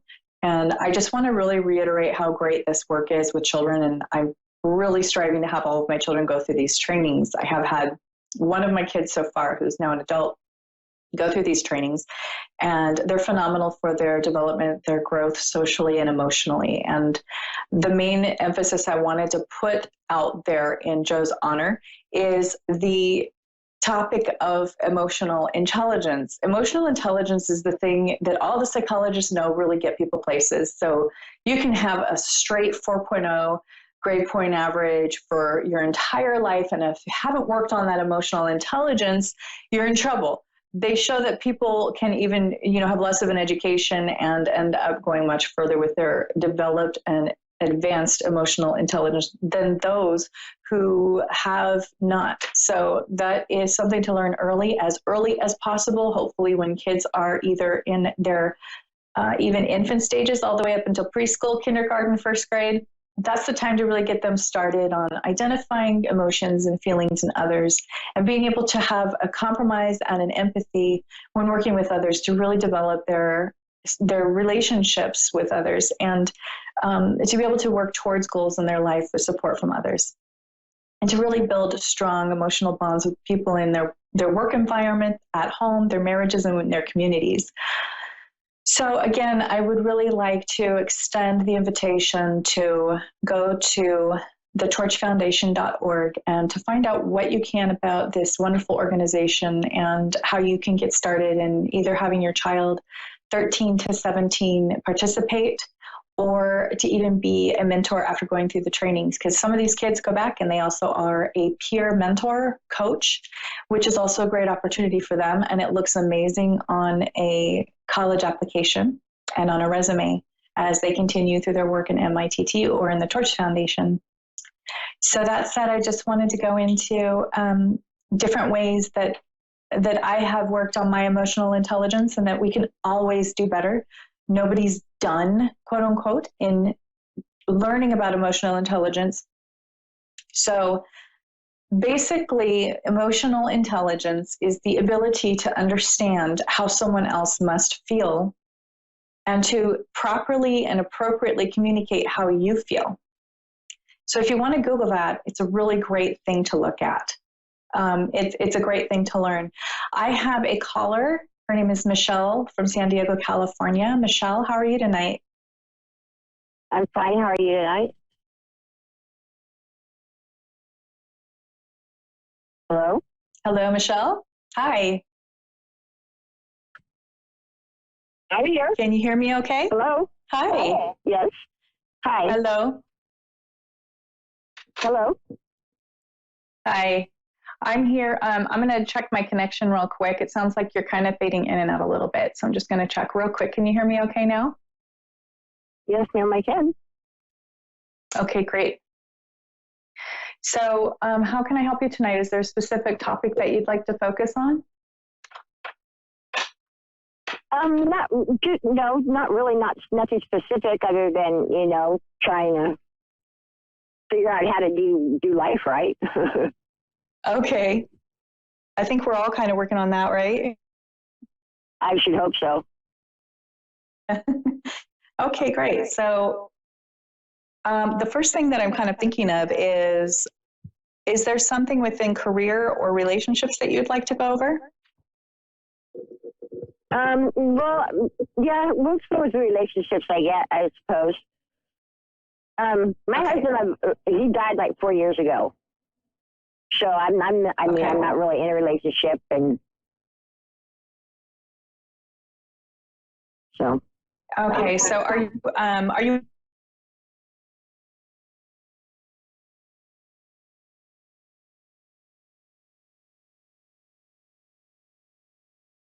Hello.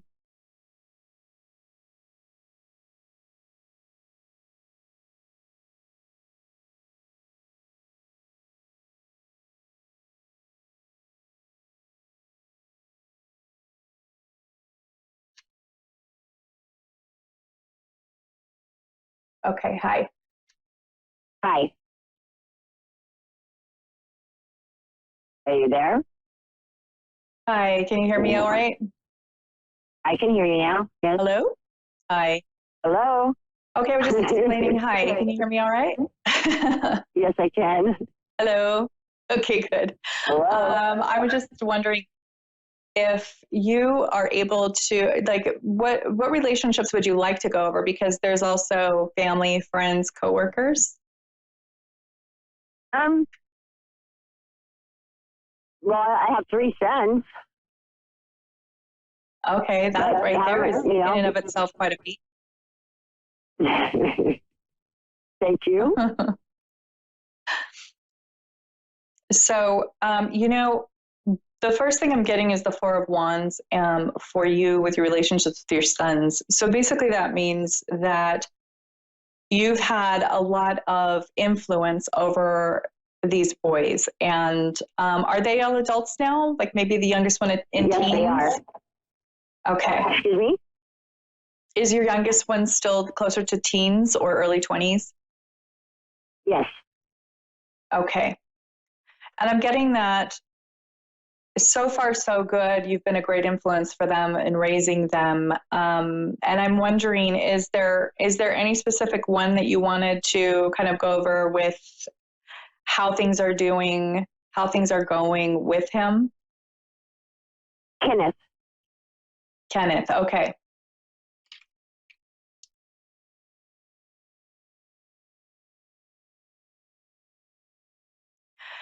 So is Kenneth just taking a little longer to become independent?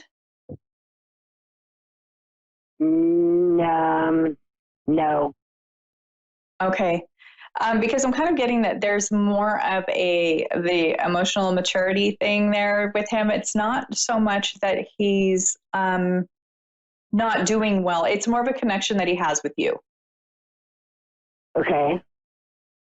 And I got something about money, and it's a little bit, I don't know. I'm getting that there is something financial for him. Okay. Yeah. So has that been something that's been ongoing? Yeah. Well, he just went through some stuff with his own son, and he's looking to change jobs, get actually good career going. And he just doesn't know which way he wants to go. He doesn't know how to do it, and it keeps talking himself down. Like, who's going to hire you when you need the weekends off for your kid? You know what I mean? And I'm like, well, there's something out there for you. But I'd really like to know if things are going to go positively for him. Yes, it's definitely a challenge right now. I am seeing that there will be a female now. I'm not sure if this is you maybe helping him financially, or if there's going to be a relationship that comes into his life where there's a female who can offer some financial and emotional support there. Okay. But I'm getting that, and that there will be a kind of a chapter of starting over for him. He's going to have to start over with this new way of living, but we're getting a lot of this with this Mercury in retrograde, where people are starting over from where they were. And we've kind of uprooted a lot of our old stuff in the Mercury in retrograde. August 2nd, we should go direct, which means that these things will be able to straighten out and become more clear around that time and that first week right after August 2nd. Okay. How does that feel to you? It feels all right. It feels pretty good, actually. I was wondering why things just couldn't seem to go right. You know what I mean? No matter which way you tried to spin it. Yeah. And, it seems like at any season or given chapter of our lives, we're always worried about that one kiddo that's just having a rough time. And right. So, yeah. And this is the Mercury in retrograde. Yes. And with the Mercury in retrograde, it just pulls up all this old stuff that needs to be resolved. And it's like, I would say, it's like cleaning out your garage. It's something you don't want to do, but once it's done, you feel so much better. Right. And with this new chapter that he's coming into, he's going to be able to straighten out. It's going to take around 6 months for him to figure it out. August 2nd, we're going to go direct. So I think things will clear up around that time and begin to go the way that it looks, more promising, more stable. He just needs some time to get used to the transition in this new chapter, like anything else. Mm-hmm. And I do see some financial support and maybe, help with watching his son and that sort of thing with the female coming into the picture. Okay. So that's promising as well. It will be very helpful and it will work out well. Is he one who works with his hands, like maybe construction or engineering or building?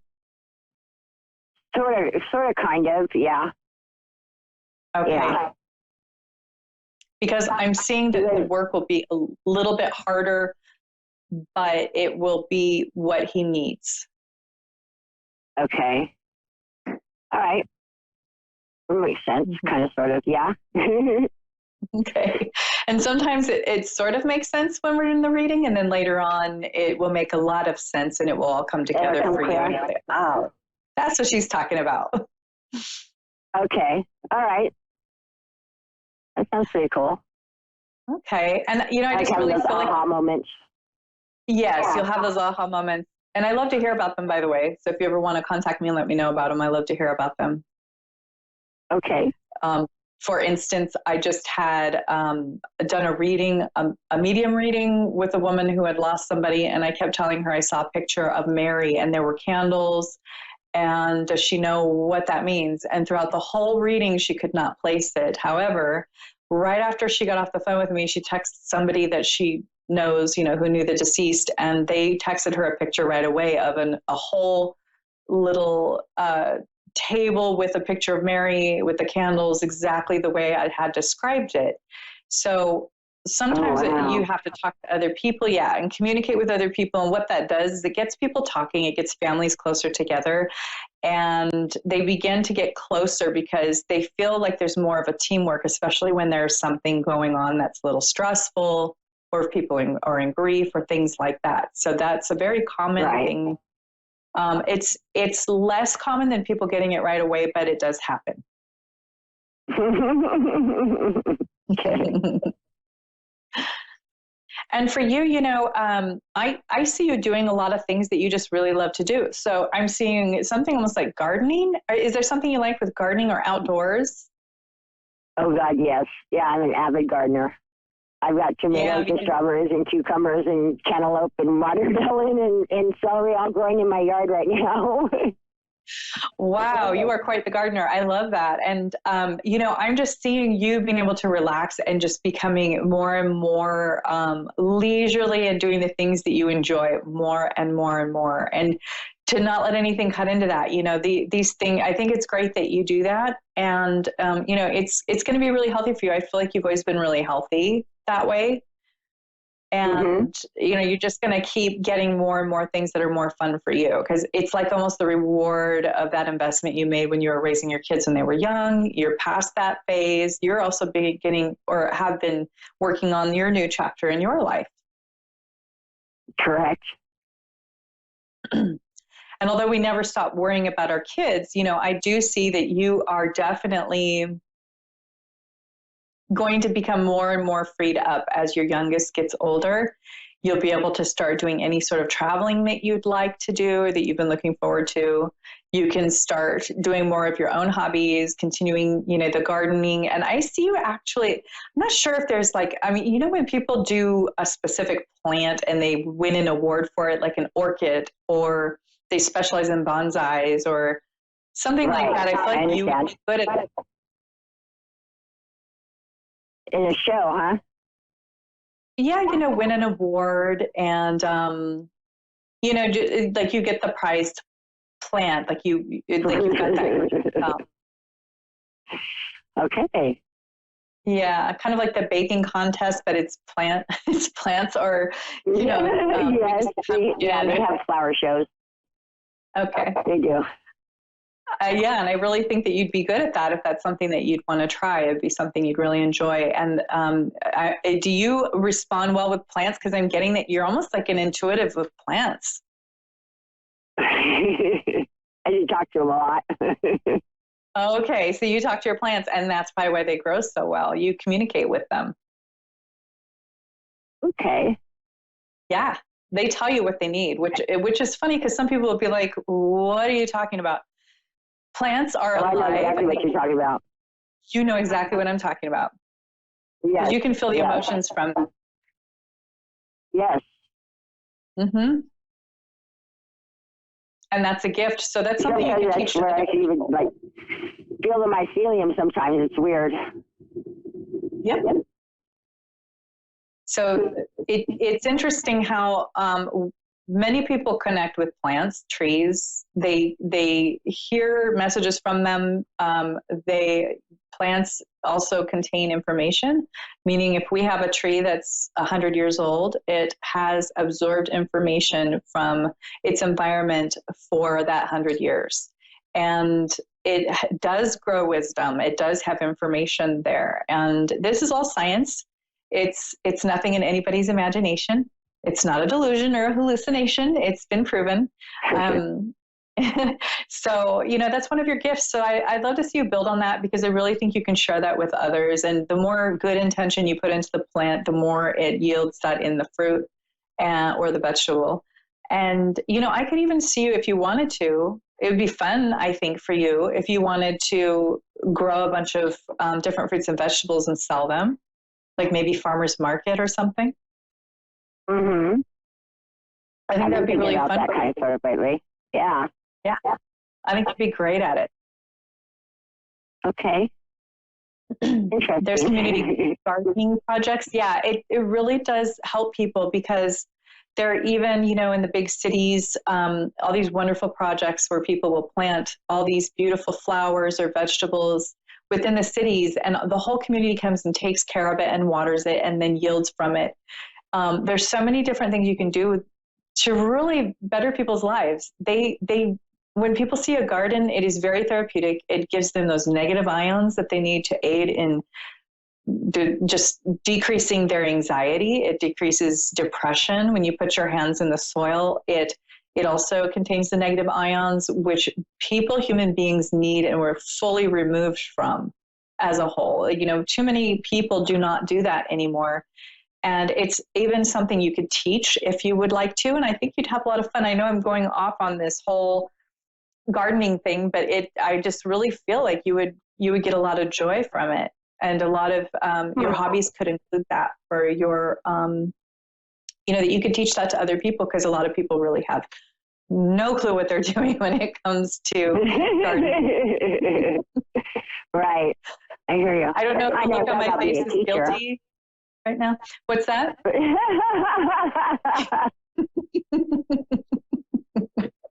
I have my niece and my sister-in-law are bring their plants over on a regular basis for help with them. Yeah. I don't know what it is. I mean, they just can't seem to get one to stay alive. I know exactly how that is. So my oldest son moved out, and he would always take care of my plants, and I'm just hoping to keep them alive. I really hope I can. We need you. We can. Oh, how cool is that? Yeah.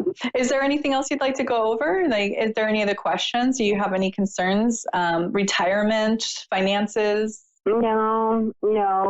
I mean, I'm nowhere near retirement yet, but my mom and dad, they're like traveling right now, and they have this motorhome and they go.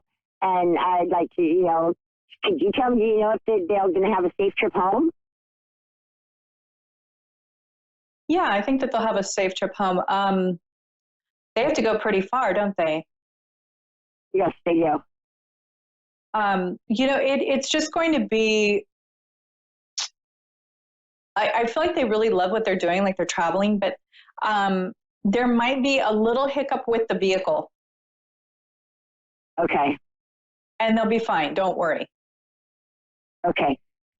Like, they can figure this out. They've got it. They've done this for so long. They'll be fine. I just see a little hiccup with the vehicle, maybe just a little something under the hood that they have to deal with on the way home, but they'll come home fine. They'll be safe. They're going to have a safe trip home. I feel like your dad really knows how to take care of himself and your mom. Right. Yeah, he does. Mm-hmm. Okay. Well, thank you. You're welcome. And if anything positive comes up, I will definitely get back to you and let you know. That'd be great. Thank you so much. How things turn out. You're welcome. You have a great night. Thank you. You too, sweetheart. Okay. Have fun with those plants. I will. It's kind of, it's not very common to have somebody who knows how to communicate with plants. It's a rare thing these days. So I'm very excited to be able to talk to somebody who knows how to do it. Yeah, it's like people lose contact with the plants. They ignore them. They block them out when it's for their best interest to really get in touch with that and communicate with it. So it is special and unique. And that's one of the reasons why I'm so excited about it too, because you may get some feedback from some people that, oh, well, it's just plants. Oh, that sounds fun. Have fun with that. But it really is quite an amazing thing. It's rare and it's unique. And oftentimes when somebody, oftentimes when somebody has a green thumb, they're also connected to the earth and the rocks and crystals and things like that. And they can read them well, or they know what benefits they provide people. And in addition, however you take care of your plants and vegetables, you're going to put that intention into the fruit or the yield, and that will benefit the people who consume it. So there's a whole science behind this and energy work and with intuition. So to me, it's very exciting. So I just wanted to let you know that it's fun. It's rare to talk to somebody who's so good at it and who has such a connection with that. Why, thank you. Yeah, you're welcome. You just made my year. Well, thanks for calling in and enjoy the beautiful weather there. Thank you very much. I am. I do every day. Great. Okay, have a wonderful day. And you can contact me anytime on my website, AnnaOlsonIntuitive.com, or on Facebook, Anna Olson Intuitive. And you have a wonderful night. All right. Thank you. You too, Hannah. Okay, good night. So here we had somebody who connects well with plants, and there's so many different types of extrasensory abilities that it can make your head spin. There's 12, and that's one of the rare ones that I've actually connected with a few times, but it's for somebody who connects as well as she does is really exciting. So I wanted to really play off of that and just accentuate the importance of that and how that can be something that not only we can utilize and how special it is and how valuable it is, we can also learn it and develop that ourselves. So I hope you have a great night. Thank you so much for watching. I will talk to you and see you next week, Thursday, 6:30 Pacific Standard Time, 9:30 Eastern Standard Time, Insights into Consciousness. I'm Anna Olson. Have a wonderful night.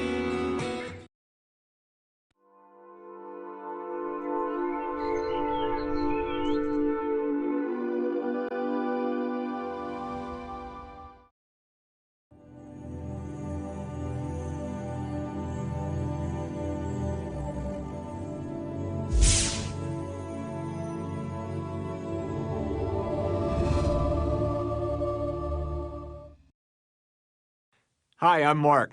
Thanks for watching Moonstruck. And now, back to A1R On the Air Psychic Talk Radio Now on Moonstruck TV. Enlightening television.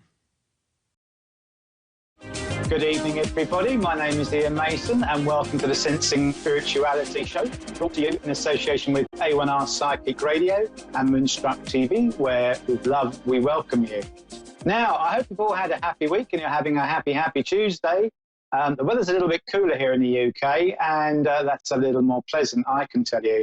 So this evening, I'd like just to open up with that my intention for next week, but I need you all to buy into this, is that I'd like to offer up a US Forces special show. So I'm looking for anybody in connection with the forces that's ever served the US Forces to be prepared to dial into the show and be open for a reading. Maybe they've got a need for it, maybe they're just curious, but it's something that I would like to dedicate back to the US for the opportunity that it's given for me to be able to broadcast this show. So love with love, that's how I'd like to look at it. So please, please, please pass that around, send the message, pass it around on social media, and let's get that thing going. Meanwhile, back to tonight. Now, I've had an interesting week, actually, and you know what? Sometimes we feel that we might be, on some level, maybe evolved as spiritual people. And then I realise that there are occasions where I'm a bit of a silly Billy. At least that's the words I'm allowed to say on the radio. And you put your foot in it, basically. What can you do? Drop the ball, call it what you will. So I go down to the shops today, right? I buy these new glasses. It's all good. And then things don't go quite right, and I get myself into a little bit of a stressy state, and then I find I react in my usual panicky way. Now, do you know what? It doesn't really matter. Whatever the situation is, whether it's a situation with a loved one or a relationship at work, you don't realise until you're in the thick of it, in free flow, that you've actually not held your spiritual guru space, you've dropped into your silly Billy space. So things went a bit wonky, and I panicked. And it brought some memories back for me that when you grow up with, or you are surrounded by people that are quite strong personalities, not bullies, I'm not talking about those nasty bullies, but people that are just have quite strong personalities, sometimes they can be a little bit overbearing. Now, even if you've left them behind in your past, sometimes you still feel the ripple effects of all of that. And it's a really funny feeling because it catches you on the blind side. And everyone tells you to let go and move on. Well, sometimes it just ain't that easy, because in our human experience, you know what? We forget. We focus on the issues, the panic, the reactions that we're having, and we don't give ourselves that opportunity to get lost in the experience. Now, what are you talking about, you crazed fool lunatic, I hear you say. And what I'm saying is in that flat, we just switch off. we're on autopilot. We keep going and going and going with this effective self-harm. We beat ourselves up. That's what we do. But if you allow yourself to get lost in the experience, if you just take a breath and go, okay, I'm here. I was a silly Billy. I did do that.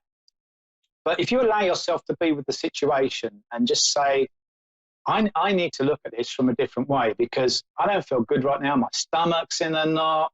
My head's spinning. The only way you're going to do that is to give yourself a little bit of distance, because when you focus on the problem that you've got, the challenge, whatever it is, it drags you further and further into it. It's like a magnet. And then we kind of get pulled into this thing that we then say we can't get out of. So this hashtag let go thing, it isn't always easy, but if we can create that little bit of space and just get lost in the experience, when we don't have anything to cling to, that would be our panic. All we've got is what we are literally experiencing. So we have no choice, in a way, to let the experience pass through us. And they come through us just like the sea lapping at the shore. And we feel that it resonates in us. We're aware of the panic, we're aware of the hysteria, but more importantly, because we can see it, we can separate ourselves from it. And in separating ourselves from it, we can just take that time to gather ourselves and choose a different reaction, not react the same way and not be a silly Billy. And what I realized today was that some of this stuff went back to my childhood and I had to put my hands up to that. And in other ways, I had that opportunity when I created that space to say, Ian, it's going to be okay. These people are going to help you sort your specs out. You're going to get it resolved. Just see yourself walking out of that shop with a big smile on your face with everything resolved. And you know what? I felt every emotion known to mankind, I reckon. It was a real old roller coaster, but I survived. I got through it. Now, you can apply that to any situation in your life. And I'm not suggesting that life is all rosy tainted or rose tinted even. But what I am saying to you is that you will always survive and move on. So just don't get stuck in that moment. So I really hope that resonates with you all. And I share that with love. And I just wanted to be really, really honest that with all the work that I do, and I do a lot of work on myself daily, I dropped the ball. And I did today. And you know what? I hope in some ways that's just a little tool that can help you just get through each moment when each situation comes up. Because you see, when you're lost in the experience, you've got no barriers up to anything. So the experiences pass through you and they go on their own because they don't feel good and you let them go by default. And I reckon that's worth sharing with you. Now, I know we have Ivona, if I've said that correctly, on the line. And we're going to welcome even Ivona to the show. So welcome, Ivona. How are you, my lovely, this evening? Hello. Hello, Ivona. How are you? I'm doing great. Fantastic. That's what we love to hear.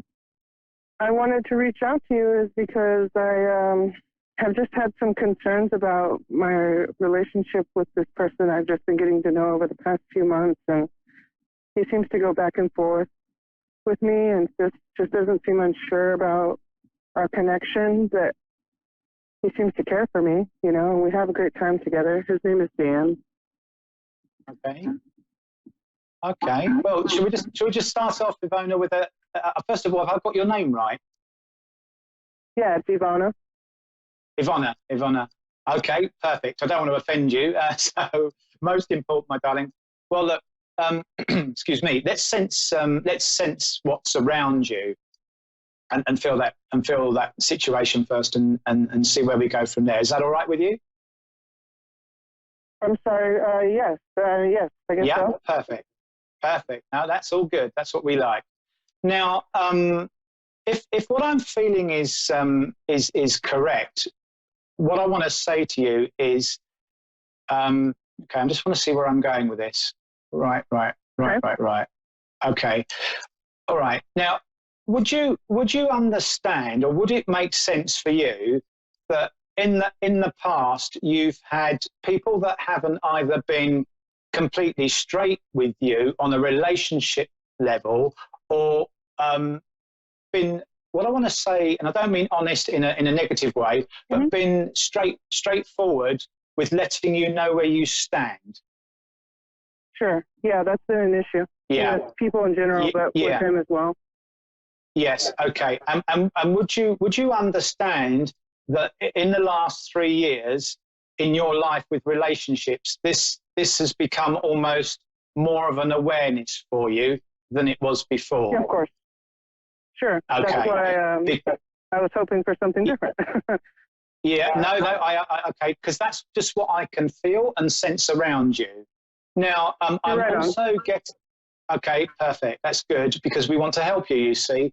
Now, would you understand what I want to say is a mother figure in spirit for you? So I need to either go mum or grandmother with this. It feels more grandmothery for me, and I want to acknowledge a shorter lady that would be a little fuller in figure for you that comes forward. Pass on. I beg your pardon? I'm sorry, I'm not sure who you're referencing to. Okay, do you understand a figure, like a mother figure for you that would have passed and be in spirit, that feels to me like she's mum's mum and would be a shorter lady, and she's got a nice shape to her, some curves? No, I don't know who you're talking about. Oh, you don't understand her? I don't know who you're referencing to, and it's not necessarily what I was wanting to talk about. So I don't know who you're talking to or who that person is. No. Oh, okay. All right. Well, look, we'll leave that there. It's just I just need to let you know that I've got that connection for you, who's just trying to come through and give you a link in there. But okay. All right. Well, what did they want to say? I don't understand. That's all right. Have you had a mediumistic? That's all right. Have you had a reading with a medium before?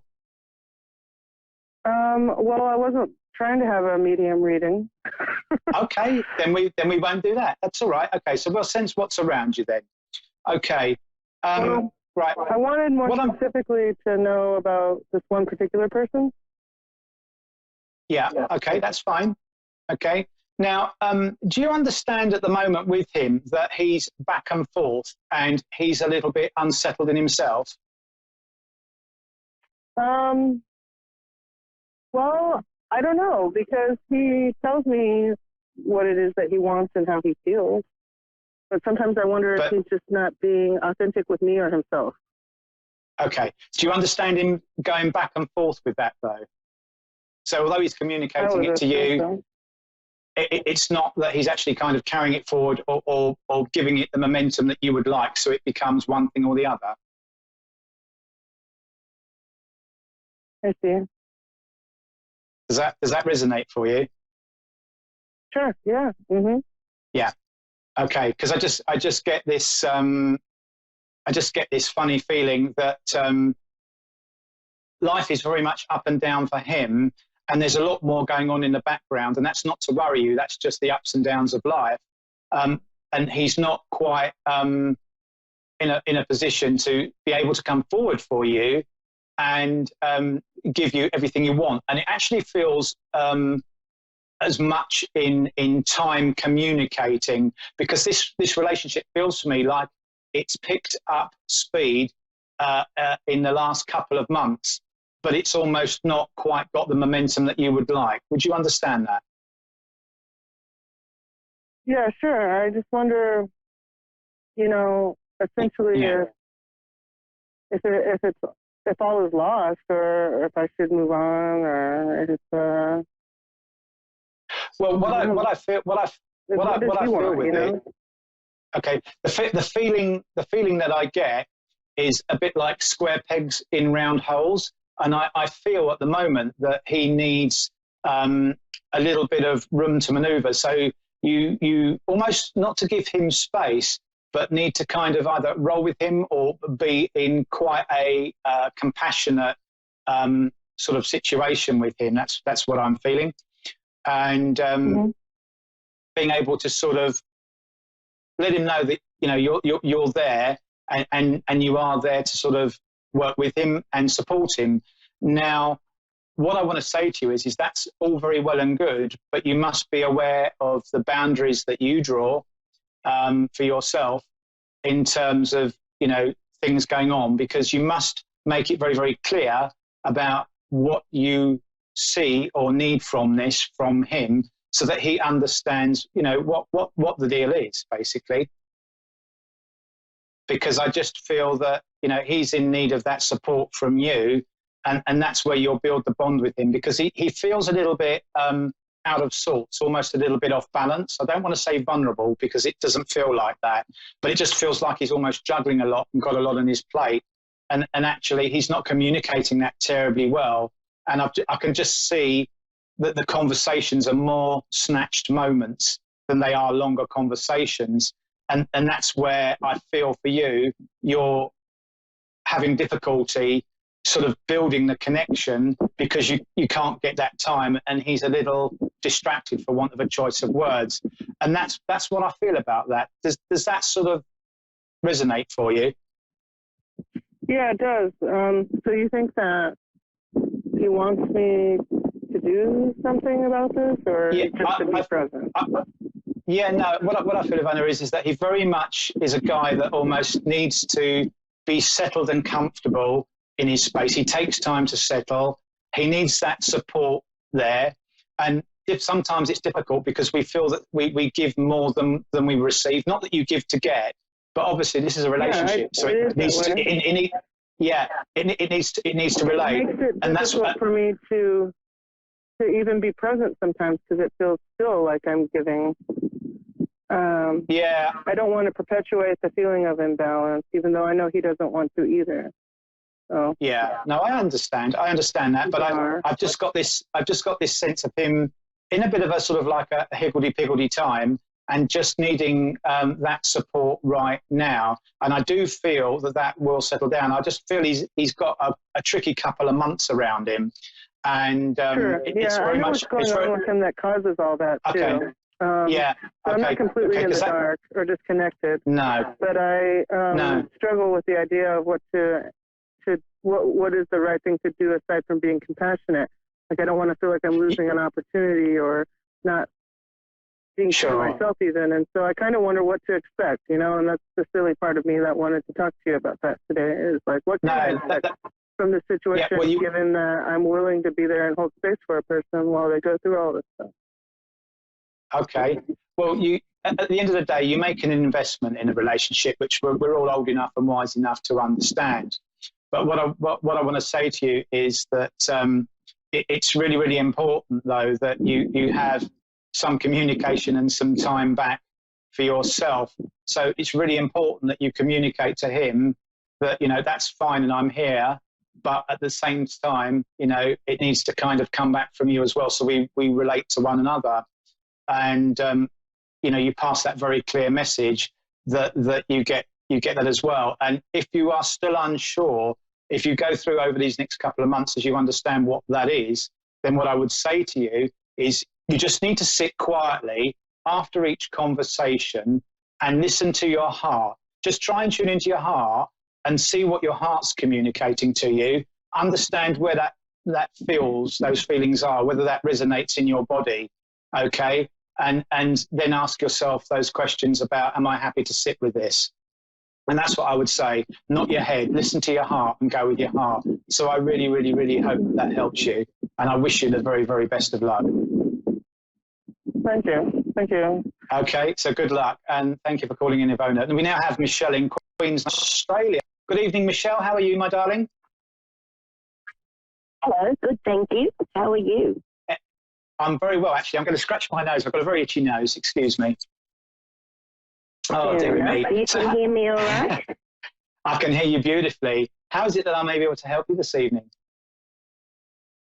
Well, my question is about whether you can see anything in my path change-wise, particularly about moving to a different city or even country, and career.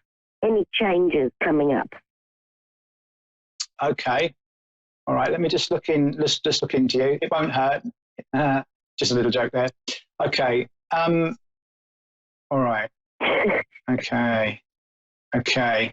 Do you understand that if I say to you that you're a little bit out of sync at the moment in terms of having a plan of what you want to do? So you've got lots of ideas that are going on for you, but almost either nothing firmed up as either an intention that you are aiming for, and it being more of like a wish for change rather than a plan for change?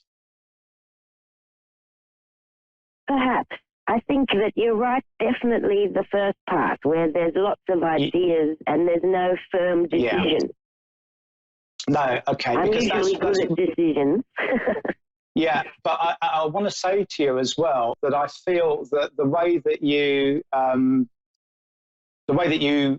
you operate or function with your work is, how can I put this? It is almost that whatever you set your mind to, you can achieve, and you're quite in demand for what you do. So if you put your CV out there for a job or you applied for something, pretty much you always get on the list for a conversation or an interview. Would that be right? Pretty much, yes.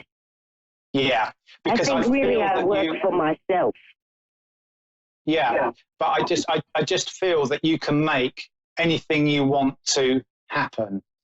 Okay, if you set your mind to it and you set that intention for yourself, which is why what I'm seeing around you is, it's like I can see the chaos of your life, and I mean that in a really loving way, because I just see that there's lots of opportunity around you, but you've really got to decide what you want.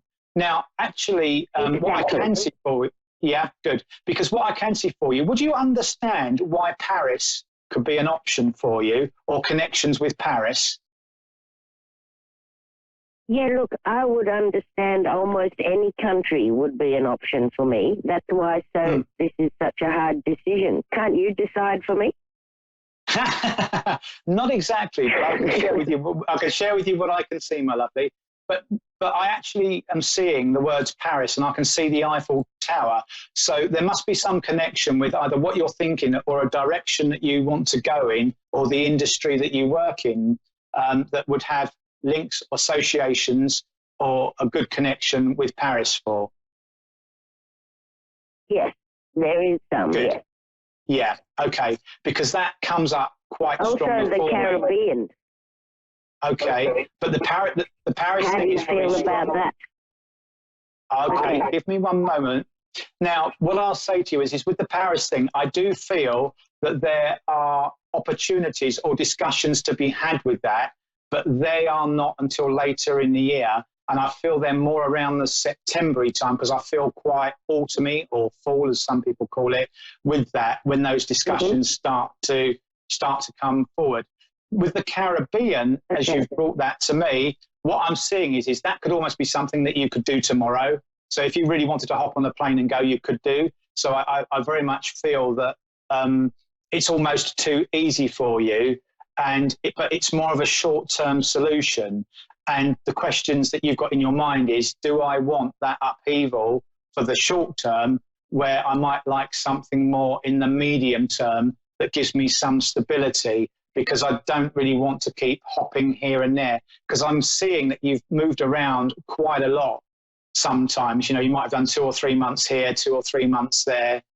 And you know, it's about you getting your roots down somewhere and not having to move about as much. Would that make sense for you? Sort of, yes. Okay, all right. I think I've lived in the same place for a very long time, but I've traveled a lot with my career. Yes, I can see that. But it's very much about you aren't really somebody to stay put in one place on like a home level. So there is the adventure side and the new experiences that drives you. And I don't feel that the Caribbean would be a new or as new experience as Paris would be for you, because it feels very much that there is either more opportunity, or it's a little bit more, I don't want to say professional, but it almost feels a little bit more polished with the French connection there.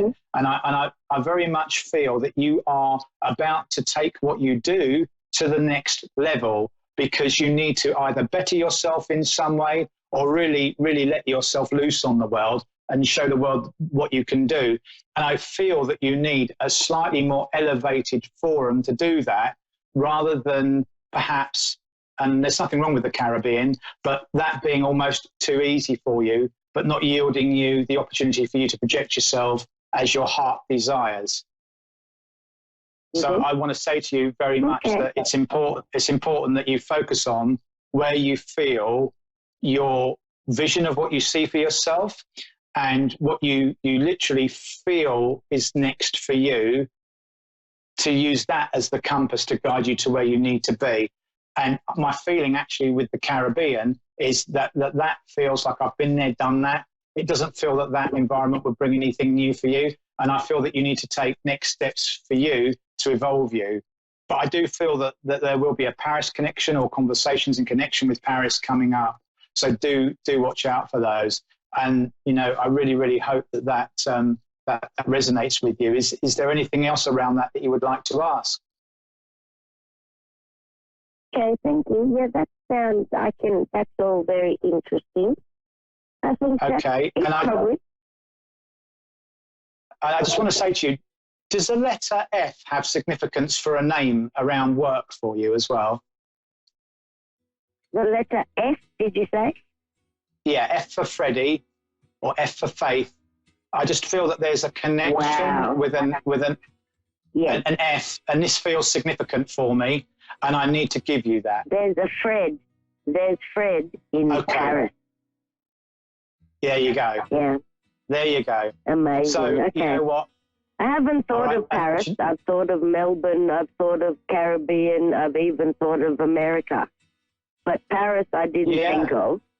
And I did really recently, in the last few days, get an email from someone I know in my industry in Paris called Fred.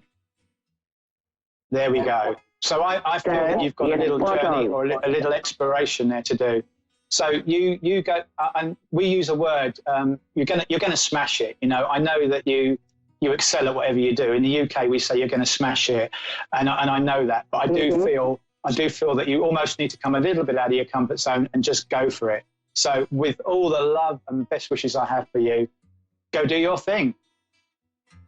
Thank you very much. You too. You're welcome. You take care now. Lots of love.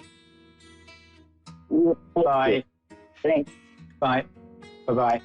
Okay, well, ladies and gentlemen, isn't it funny how it works when we look what we call introspectively into people's lives and what goes on for them, and just intuitively what comes. And I can only encourage you from that last reading particularly just to be very open and to live your life like that. And going back to how I opened the show with, go through each moment like that. It's never too late. As soon as you become aware you are being a silly Billy, as I was earlier, just go, okay, I choose not to be a silly Billy. Now, what do I feel about this? Because intuitively there, that link that we had in that last reading, that came, and that actually gave our last caller the answers that she wanted.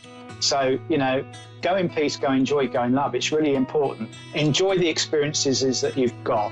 And there's a lovely saying that says, thanks for everything, I have no complaints whatsoever. Live your life like that. I really hope that helps you. Please share the Special Forces option for next week so we can make that happen, and have a fantastic week ahead and stay safe. With lots of love, I leave you this evening. God bless. Goodbye. Thank you for watching.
I'm so excited to have you guys all here. My name is Christina Watts. I'm known as the Divine Medium. If you guys don't know me and you're new, what we do on this show is we talk about spiritual stuff, and I'm a type of teacher in heaven, and I came to Earth in 2009 to kind of give the knowledge that I know from heaven. And I got a lot of followers on Facebook right now that are watching live. So if you are on Facebook, you can join Christina K, C-A-Y, Watts, live on Facebook, and throw me some of your questions there. And we'll, after this show off iHeartRadio and iHeart1 and Moonstruck TV, we are going to go and continue live on Facebook for a little bit and finish off these questions. Now, our first question of the night is from Johanna Carrion. She asks, when we daze out, quote unquote, like we are eating and just stop and stare, that someone has to say, hello, Earth to Johanna, why does this happen?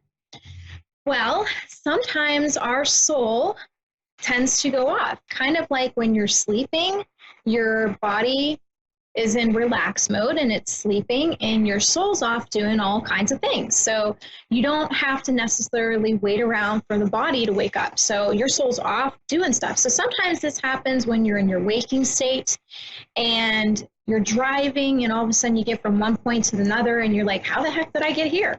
So it works the same exact way.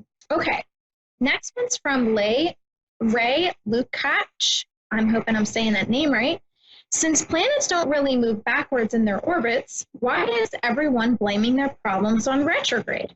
Okay, so I did a whole blog on my website, thedivinemedium.com, on retrograde to kind of give people kind of a heads up, how's this work and what to expect. So if I told you that a train moving faster past a slower moving train, and the slower one appears to be moving backwards, but of course that is not at all true. They are both moving forward, but the slower train just appears like it's moving backwards. Retrograde planet works the same exact way. By essentially a faster moving planet is passing a slower moving planet, creating the illusion that a slower planet is moving backwards or retrograding, quote unquote. For this illusion to appear in this way, it takes a lot of energy to pull it off, okay? This isn't something that just whim, bam, bam, it happens. Energy that throws the alignment of energy in connection, bonding with spirit and physical, causes upon realms of all types, our physical, our spiritual, everything. So it takes a lot of work to pull this off, okay? If you look at a clock and it suddenly starts going backwards, you would think you're going cuckoo. A planet moving in retrograde motion is just like the clock.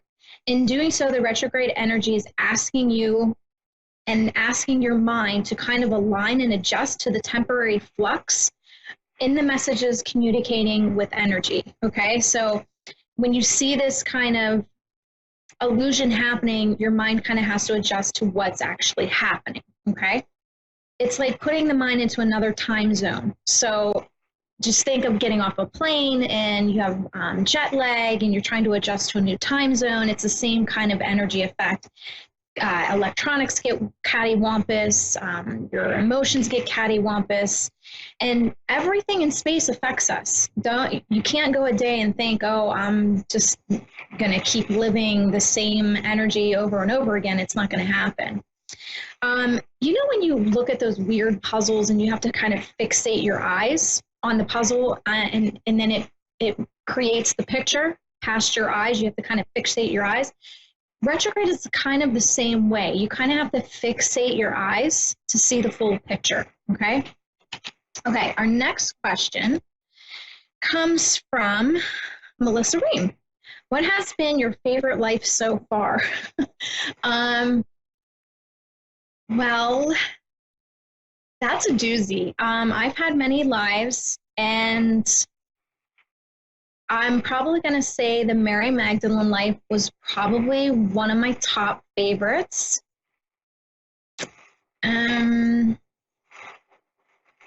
Being president one time was kind of cool. I didn't like how my ending went, but it was actually kind of cool.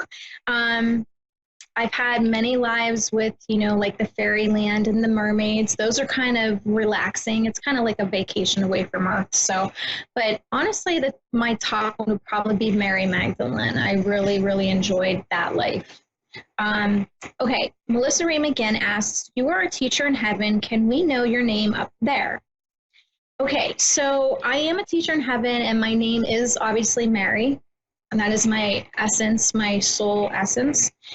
But I'm also a warrior in heaven. I have many jobs in heaven, just like I have many jobs here. I sing, I'm a medium, I'm an artist. So you have many gifts here, you have many gifts in heaven. Okay, so my warrior essence name, essence, if you will, because we don't really get hung up on names, we get hung up on energy feelings or our soul recognition. So we don't really get hung up on names and category. But if you were to call me a name, it would be Zahora, aka Zara, here on Earth, okay? Using Earth's language. I communicate with water creatures or races that use aquatica, like a nature of aquatica. And I also do with ridding and removing dark from beings that seek to, these beings that I deal with seek to plague and corrupt people and places. And I use a Jesus's blood angelic armor that I place over these areas and these people to kind of demolish what's going on around them, to kind of remove the energy, and I'm assisting and protecting the angels with it while I'm here. However, I am restricted by the body to kind of be free in the spirit sense to be able to do what I really can do in heaven. So I'm kind of a little bit restricted, so I do have to count on them for things.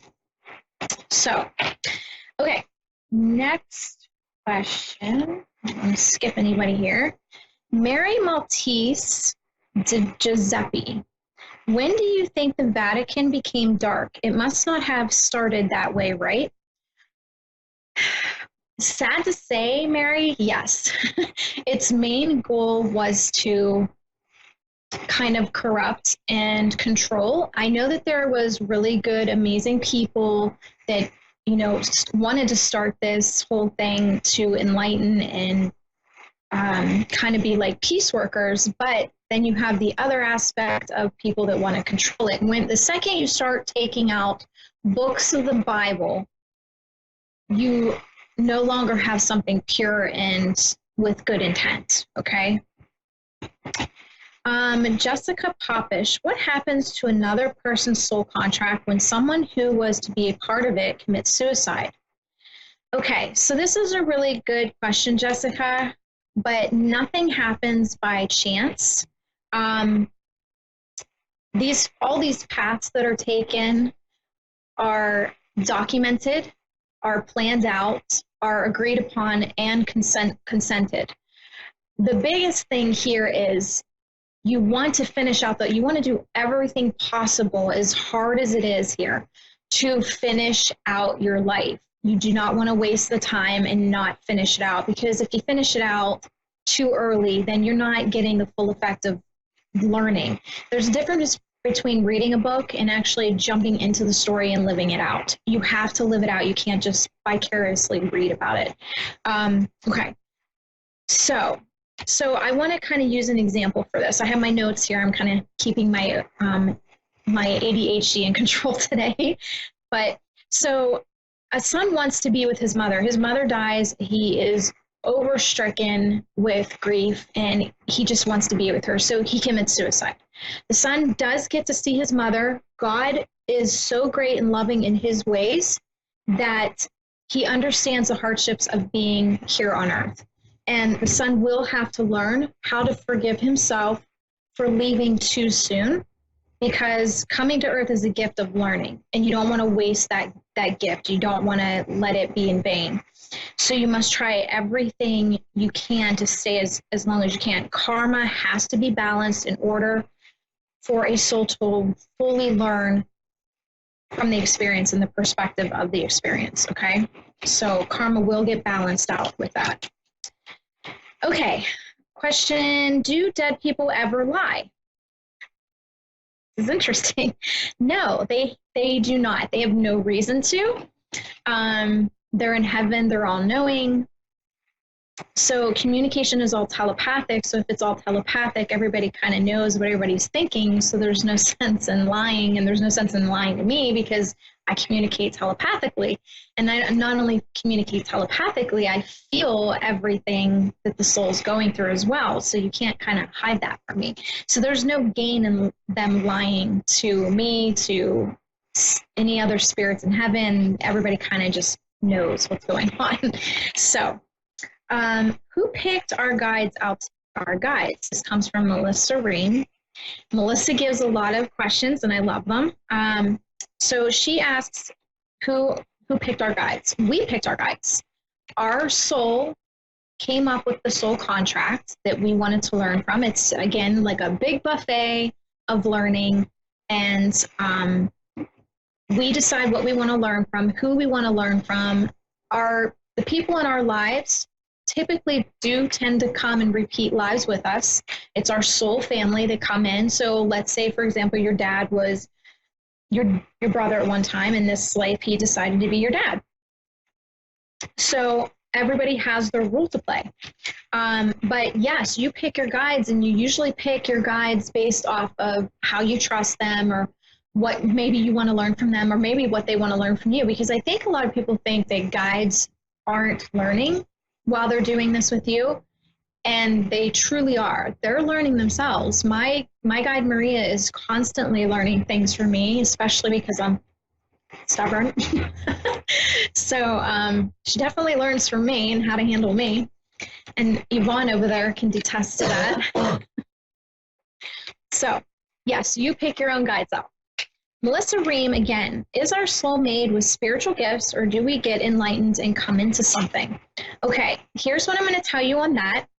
I think a lot of people think that they don't have gifts, or they think that they have to be a psychic medium, empath, spiritualist to have these amazing gifts and be popular.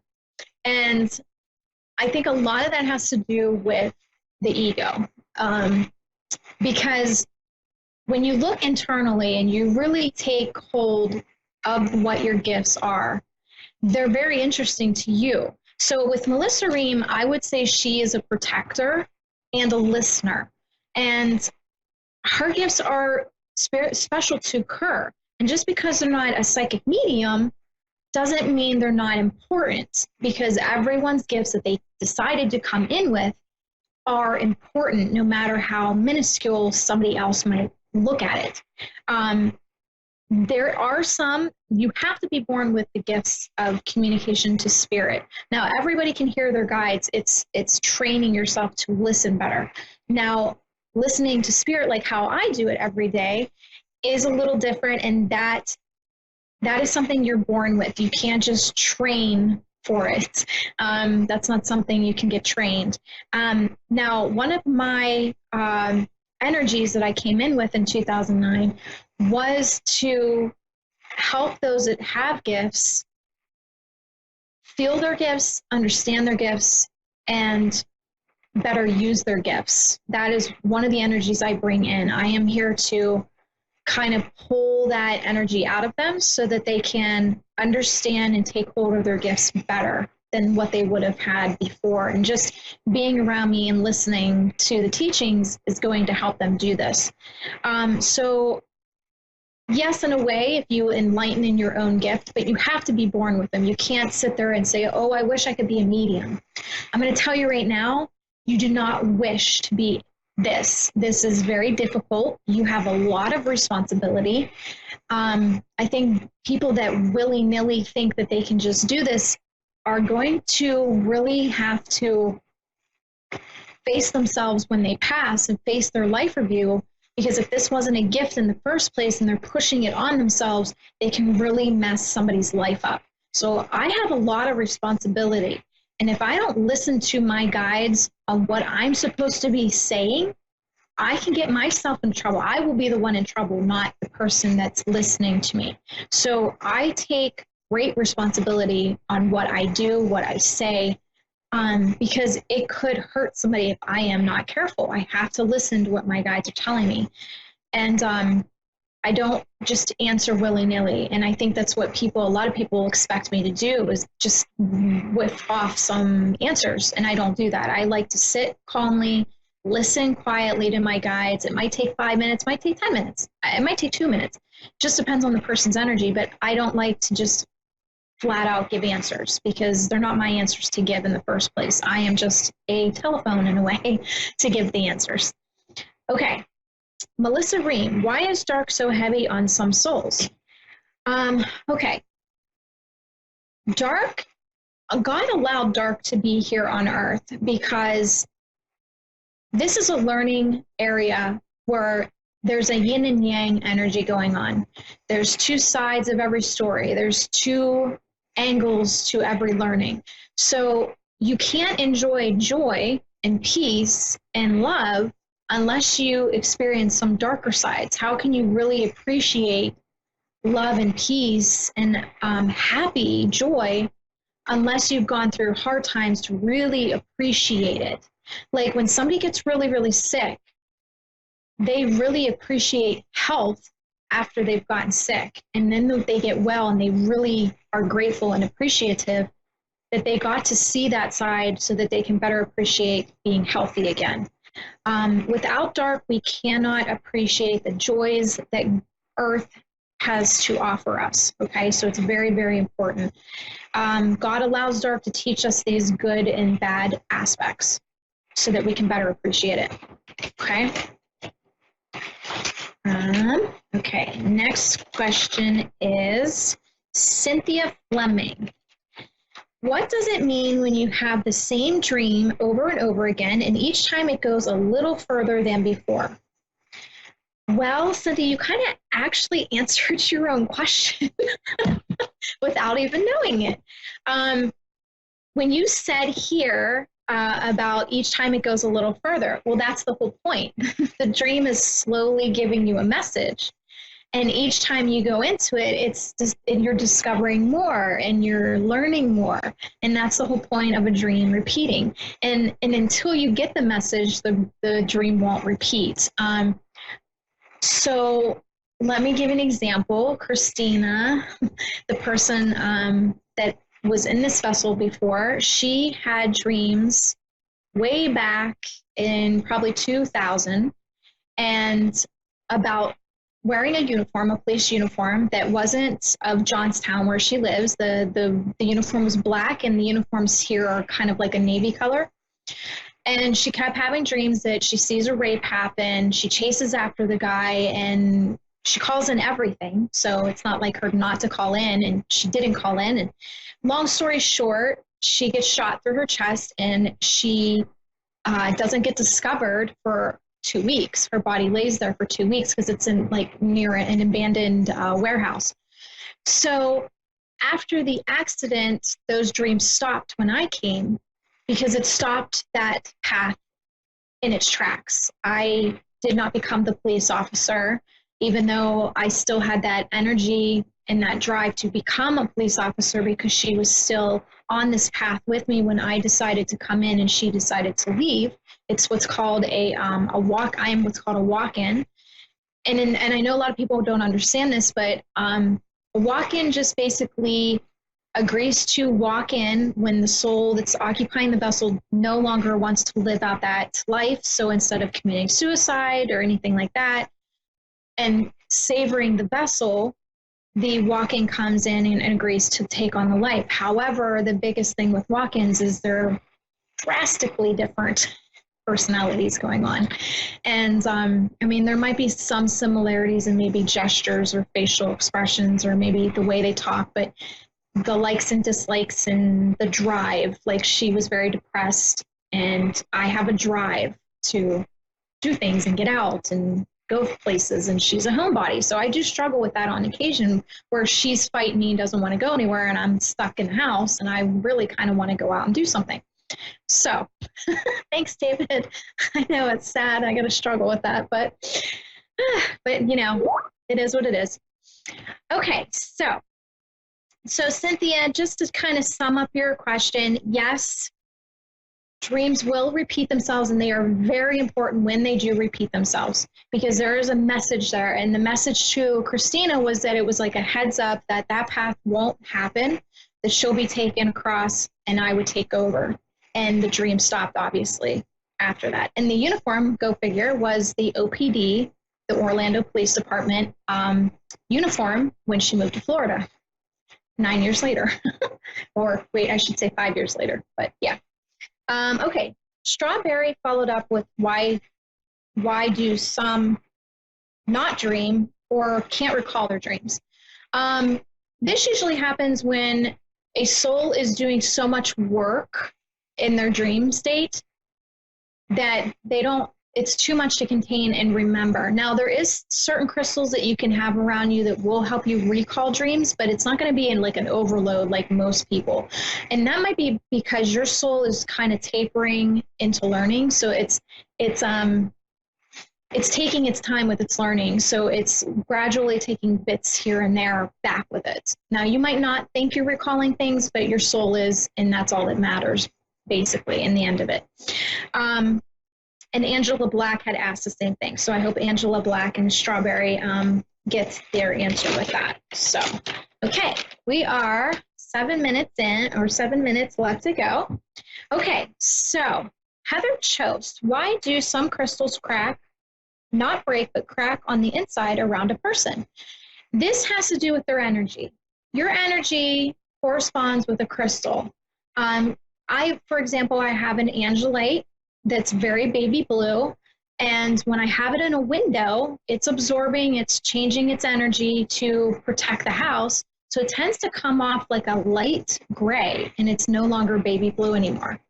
So it's kind of sad to see that baby blue go away, because it's so beautiful, and then it gets this like dingy look to it, but at least I know it's doing its job. So crystals do, I'm sorry, my nose is so itchy, crystals do change their molecular structure based off who and what is around them. Like sometimes even a selenite, you'll see will go even like, maybe there's clear parts to a selenite, and all of a sudden you'll see it go just bright white, and there's no clear anymore to it. Okay, it's almost like it filled itself up with more selenite. Okay, Tabitha Ray, what are some reasons people are not ready to hear their guides? A lot of the times it is because they are not ready to change things in their life that their spirit guides want to show them. So they're kind of stubborn, or they're comfortable and they don't want to. I think everybody is listening to their guides. They just don't want to admit to what their guides have them doing. So yeah, they don't want to move their feet, and their guides are telling them, go, go, go, do, do, do. So, okay, let's see. Michelle Atkins, are you able to call someone into your dreams live or past? Actually, yes, you can. If you're feeling like you miss somebody, most of the time when you dream about a loved one, it is actually them. They are visiting you. So take this time to talk to them, to get to know them in their spirit form. And when it's somebody living, this usually happens when they're going through something and they're calling to your soul for help. Now, a lot of people are going to say, well, why would I do that with an ex-boyfriend? Well, just because he's an ex-boyfriend here doesn't mean he's an ex-boyfriend soul-wise. So his soul may be calling to you for some kind of help with some learning that he's still doing here. And you might not remember everything that's said or everything you're experiencing with that soul. That's not the case. The soul knows what's learned, and the soul knows what to listen to. When it comes back to the physical, it's a whole different issue. I think a lot of people think that the soul and vessel are one, but they're really not. It's two separate entities. Like when I talk to ICU patients, I'm talking to the soul, and the body's just laying there in dreamland. Like the body's sleeping, and I'm talking to the soul that's in the dreamland soul state of deciding to stay or go. So it's the same effect, okay? It's just I'm able to talk to them in that state of mind. Whereas your soul, like you might be calling the ex in. You might think you're having dreams of them, and they're doing it to you, but it's actually sometimes you're doing it to them because maybe there's some unfinished business that you need to clear up, and maybe you didn't learn what you were meant to learn. So you're asking them to come and kind of show you something. Okay, next, Lisa Jones Veritek. What does it mean when you felt like a drop of rain fall on your arm and then go to touch it and nothing's wet? Nothing's wet. This followed by Heidi Adahide saying this happens to her a lot, but as a vibration, she thinks it's her phone, but isn't. This is spirit touching you. Sometimes it might feel like something wet dropped on you. It might feel like a bug is crawling on you. It might feel like little needle points, tapping into your skin. I know Maria, when she wants to talk to me or makes me pay attention to something, she'll do like little needle points on my shoulder blade. And sometimes it'll really, really itch. Now, Yvonne gets a lot of itching on her back. So, and that's her guides talking, or she gets like jabs in her shoulders, and that's just spirit talking to her. But it's based off of your guide and your loved ones around you, how they specifically communicate with you. They could be using tapping, they could be using poking, wet drops, bugs, anything. They will use anything to communicate with you. So just be open-minded and go, okay, that was spirit. Oh, hi, I acknowledge you. Is there something you want to tell me? Can you tell it to my mind and help me pay attention to the message? So with that said, that was our last question of the night. And tonight has been so fun. And I hope you guys continue to watch on Facebook Live on my page and the Divine Medium page. And continue watching. Guys, join YouTube. We are doing a lot of fun stuff with YouTube now. I'm doing these really cool charmed readings where I'm doing intuitive charm readings, and you can check those out. They're really fun. So join the YouTube channel, The Divine Medium Christina K, and I am looking forward to next week. We are going to talk about the Knights Templar next week. Me and Yvonne are going to sit side by side, and we're going to talk Knights Templar.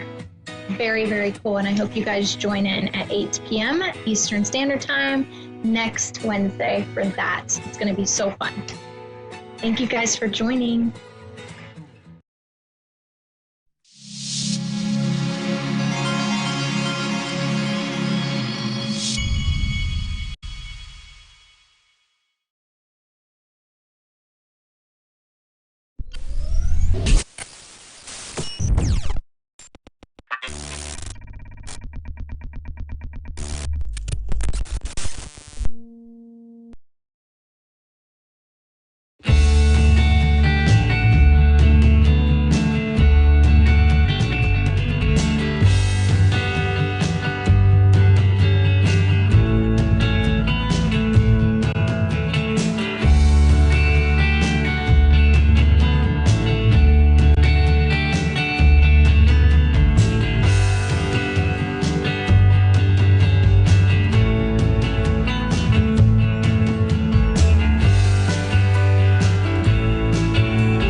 Hello, everyone. I'm Colleen van der Zijden, and this is Creating an Inspired Life. Thank you so much for watching and listening tonight.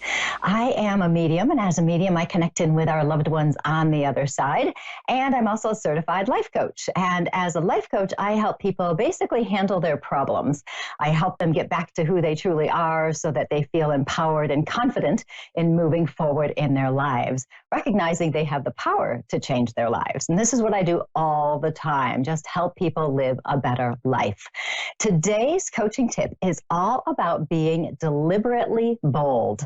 When I think of being deliberately bold, I feel very empowered with that thought. It seems to be something that gives me a feeling of confidence. Being deliberate is acting with intention, making conscious choices and decisions, okay? Being bold implies a bit of fearlessness, some courage and some bravery. That doesn't mean that we're not scared, but being bold means we act anyway and we take action, no matter what, if we have fear or not. When we are deliberately bold, we consciously choose to take the action. It's a willingness to take a risk, to face a fear that could be holding us back. It's not being reckless or stupid. We are not just acting for the sake of acting. We involve an intention with it and a conscious decision. The other day, I was talking with a friend and explaining my thoughts on being deliberately bold. And at that moment, interestingly, we drove by a ropes course.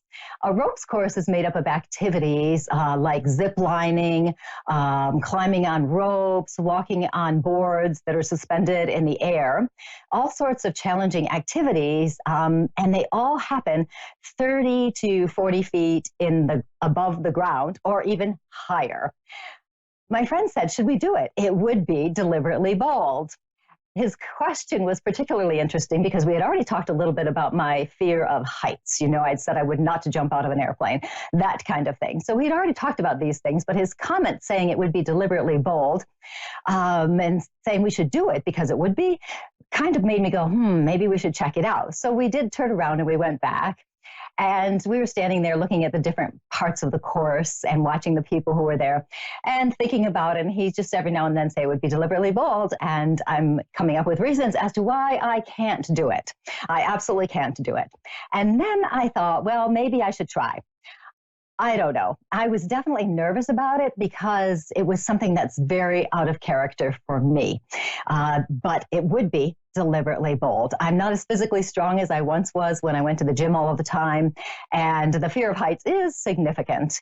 Add to the fear of actually doing the course was the fact that the last thing you had to do to get back to the ground was jump off of a platform. Jumping off of a platform when you have a fear of heights is a pretty big hurdle.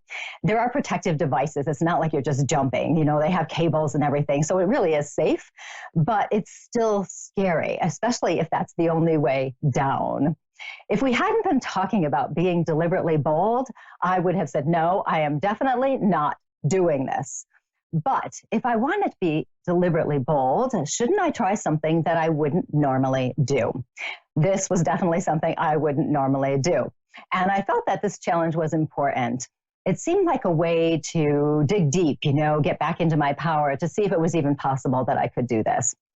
How many times have we not done something because we're too scared? It can be simple, like not speaking your truth because you don't want to offend somebody, so that might be too scary for you. Or it could be looking at a different viewpoint or a different perspective and having to change your mind, and you just don't want to step out of your comfort zone. Or it could even be profound. Maybe you have a job you don't really like and you want to find a new job, but you're scared about putting yourself out there because maybe nobody will hire you. Maybe you're not good enough. So it stops yourself from moving forward. Maybe you don't travel because you're afraid something bad will happen. We all hear the news about these things that happen, but it might stop you from doing those things you want to do. What if there was something that's stopping you, that you were deliberately bold instead? If you consciously chose to make a decision that would be bold, what if you did that? What would your action be? Would you change your thoughts? Would you face a fear? Would you take a risk? Would you speak your mind? Would you just make a bold decision? I was talking to a woman the other day who was really struggling in her relationship, and she was telling me it wasn't feeling right anymore, and she was very unhappy. Her comments went in circles. She needed to stay in the relationship for these reasons, and she needed to leave for those reasons. And she went back and forth and back and forth. She was stuck in the thoughts in her head, and her emotions were all over the place. When we're stuck in emotions, we actually create more fear. And then we don't take action. It's like we're paralyzed. If I didn't have somebody there encouraging me to do this, I wouldn't probably have gone on that ropes course because I would have talked myself out of it. I would have said, oh, don't do it. You know, it's going to be too scary. I would have gone and on and on. But because I had somebody there who was supporting me, it was safe for me to take the chance on it. Now, this woman, with her relationship, she knew she needed to take action, and she knew she needed to get space for herself so she could clear her head. But she kept talking herself out of it. Her fear was holding her back. For her, being deliberately bold would be speaking her truth and then taking some action to get the space she needs. Her decision doesn't have to be permanent, but without taking action, nothing changes. Being deliberately bold can help you get clarity on a problem or a concern. It can help you face your fears. It's an empowering mindset that is actually decisive and courageous. You may still have fear, but you make the conscious choice to do it anyway. I can tell you that with that ropes course, on the first activity, my heart was pounding. I was so nervous and so scared. I wanted to make sure I did everything right because I didn't want anything bad to happen, like falling off of something or, hanging there in the air or something. But with that first activity, I was so focused on what I was doing. I actually even wasn't bothered by the fact that I was 30 or whatever feet above the ground. When I got to the first zip line, however, the fear came back because I have always said that I will never, ever in this lifetime do a zip line. I am not about to jump off of a platform and fly through the air holding on to something to get to the other side. But here I was. I had to do it because it was the only way you could keep going and there was no other way to go. So I just closed my eyes and jumped. And you know what? Nothing bad happened. Can you believe it? Just like they say, they said nothing bad would happen. But what I noticed is once I made that first action and I trusted the process and jumped off, that it was all good. And with each challenge, I felt more and more secure and more competent. And at the end, I did jump off of the platform to get back to the ground. Just the act of doing it was awesome. Although I was scared, I did these things anyway. As I learned more about the course and how it worked, I made the intentional choice to be as fearless as I could. I was deliberately bold. With each fear I faced, the stronger I felt. I felt more empowered. How many times is it that when we're scared of something, when we just take some action, we realize our fear wasn't nearly as big as we thought it was going to be? When we face these fears by being deliberately bold, we reclaim our power and we become stronger in who we are. Is there anything that's holding you back? Do you have a fear, a problem? Are you worried about something? Are you stuck in emotions? Is something going on and you're just not taking action because of a fear or whatever you think it is? Is there something you want to say or do, but you're not doing it? Ask yourself, what would be deliberately bold? Be out of your comfort zone if you have to be. Just step out of it for a bit. Just do it. Take the risk. Be courageous. Face your fears. Being deliberately bold will help you create your best, most awesome life. And I can tell you that if I did that course, I'm sure you can do some things too, because I thought that would never happen. So it was really a miracle, let me tell you. And that is my coaching tip of the day, being deliberately bold. You can reach me at my website, psychicmediumcolleen.com, as well as on Facebook. Colleen Vander Zijden, medium and intuitive life coach. Now we are going to go on to our first caller. We have Zodi from West Palm Beach in Florida. Zodi, how are you tonight? I'm good. How are you? Good. And how can I help you? I was actually looking to try to connect with my brother. Okay. And was he on the younger side when he passes? Because I have a younger man here. I'm sorry? Was he on the younger side when he passed? Because I have a younger man here.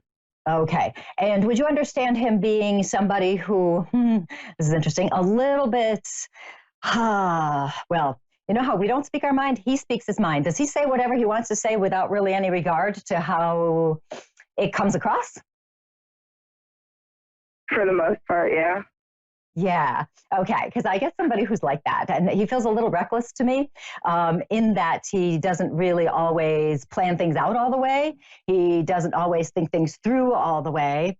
And I feel him just saying whatever he wants to. But I also want to point out, though, that he is not like this all the time, because he's actually a very sensitive person. Would you understand him being a sensitive person? Hello? Yes. Can you hear me?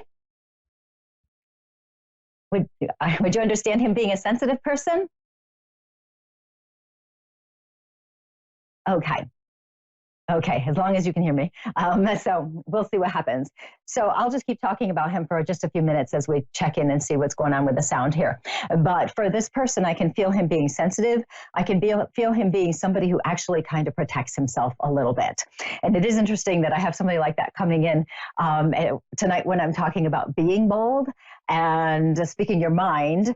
There is, of course, you do want to take, okay. Are you all back again for me, Zodi, here? Yes.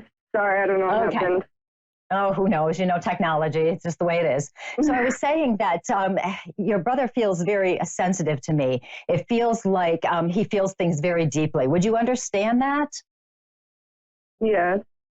Okay. And would you also understand that he hides himself behind a different kind of persona? So he acts a certain way. It's kind of like he's trying to cover up how sensitive he is. Do you understand that as well? Yes. Okay, I'm pretty sure I have him then. I like to make sure before I get going. I do want to tell you, he seems like a fun kid to me, and he seems like somebody who, when things are going well for him, he can be very charming and so much fun. I do feel a little bit, I want to call it of a tortured soul, if you will, because I feel like he has a lot of questions about himself, how he fits into life, all of those things. And what's coming through very strongly is I feel like he wants to make an apology to people here. Because he gives me the impression that part of his passing, if not all of it, is caused by his own actions. Does he do something that helps him cross over to the other side? Yeah, he did. Okay. And you notice how gentle I was with that, because I didn't want to just come right out and say that, because he's telling me he wants to apologize for that. He's not a person who would intentionally hurt people. And I know sometimes he says things that do hurt people, but it's not on purpose. It's just that he's struggling. He has some struggles there. And he wants to apologize to everybody, basically, to tell them he's really sorry. He says he would never have intended to cause pain to someone else, okay? It's not a decision he would make consciously. It just happens. I also get the impression he's trying to protect himself, you know, that this is the only option for him, okay? So, and I do feel that recklessness around him as he's talking about this. He doesn't want to talk about the bad things. He wants to talk about the good things. Would you understand who has the dog in the family? My mom. Okay, so I want to talk about a dog for a minute. Does he very much love the dog? Yeah, he did, one of them. Okay, because I want to talk about a dog, and when I feel the dog, when he's showing it to me, I get this sense of safe. He feels safe. You know, he doesn't have to deal with issues and problems that are around him or anything like that. Would you understand him as well, being quite good at math, but not really good at math classes? Probably. Because the way he's showing himself to me, I feel like he can figure so many different things out. He can figure lots of things out, but I don't feel him really liking, you know how in math classes, you know, way back, you know, they make you do the work and stuff. I feel like he just doesn't want to do that. So, you know, there's a little stubbornness there. Does that make a little bit of sense? Yeah. Okay. He's kind of one where you can't really tell him what to do. He's just going to do what he wants to do. Which is interesting. Yeah. Because it's almost as though if somebody tells him what to do, he's going to do the opposite just because he can.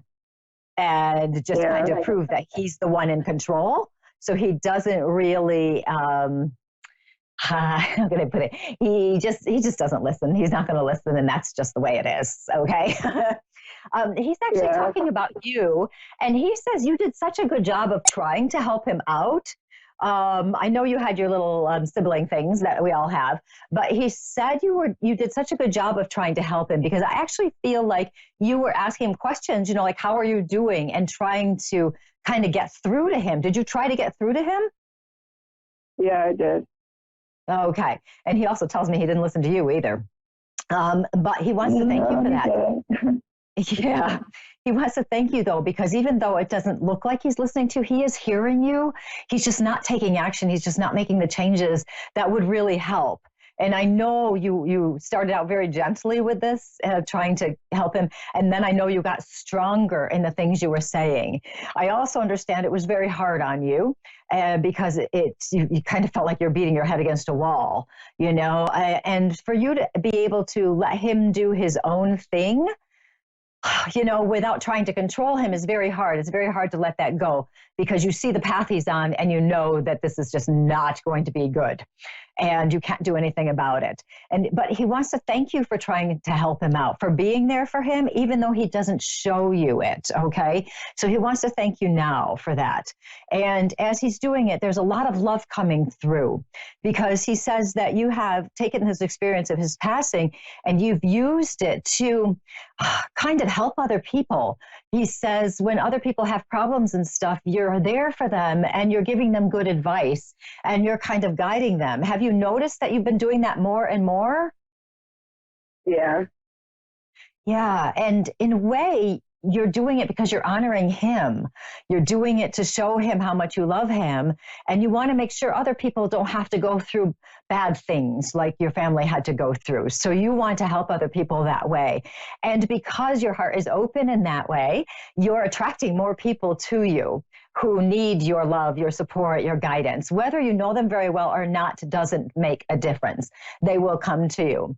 And every time you help somebody else, it's as though you're helping your brother as well. I know it's too late to help him here in the physical, but it makes him so proud to recognize that you are doing this, and it really makes him happy. So continue on with doing that, with helping other people. He sends you so much love. It's interesting. Do you have something of his? And this would be something that he wouldn't necessarily tell everybody he has. Do you have something like a stuffed animal or something that he would have worn regularly? Because I feel like you have something of his. It's like a memento. Do you have something like this? Yeah, I gave it to my son. Okay, good. Okay, good. Because he does acknowledge that. So I just want to make sure I mention that to you. The connection is so very strong, and he thanks you because he says you also been talking to him on occasion. You'll say something to him, and he says, don't worry about the fact that you were mad at him after he passes. Don't worry about it. It's okay. He understands it. He said he would have been mad too. So don't worry about it. It's not a bad thing. Don't be guilty, anything like that. So he sends you so much love, Zodi. So thank you so much for calling. I'm so glad I got to talk to you. You make sure you tell the rest of your family that he loves them and he's still around them, okay? Okay, thank you so much. You're welcome. You have a good night. And that was Zodi from Florida. It's always so hard when we have, a relative who passes, like a brother or something that's on the closer side, and there's some struggles there, because sometimes we carry guilt with us. So he was very clear about not carrying the guilt. It's important. The love is always there. It never leaves, even though somebody has passed to the other side. So now we are going to move to Pam from Dayton, Ohio. How are you, Pam? I'm good. How are you? I'm doing quite well. How can I help you today? Well, I've fallen on hard times. I can't find a job to support myself. I'm living at my sister's now, and I'm wondering if there's something I'm missing. Yeah, that's interesting, because tell me if this is accurate, because I feel that you're actually well trained in all sorts of things. Are you? I am, but I have a voice problem, and so I can't work in sales or marketing or anything where I'm on the phone a lot. Right, that would make sense. Right. Yeah, so that could be an issue. What's interesting to me is I am seeing some kind of, it looks like, for lack of a better word, I don't know a whole lot of careers out there. It looks like something that's more of a data entry or a research type position. Have you applied to anything like that, where you would be helping a company or a person getting more information and then entering information into a system? Yeah, I've been applying for everything. Okay. This feels like a good thing to me. So I want to make sure that you apply to all sorts of different things. And I know you have, but it almost feels like a small company, somebody has their own place, like a lawyer or something like that. Have you applied to a lawyer's office to help there at all? No, I haven't, not yet. Okay. if you notice something like that, I would suggest you check it out and apply. This doesn't feel like something where you would need special, legal training to do, because it seems like they can explain what they're looking for.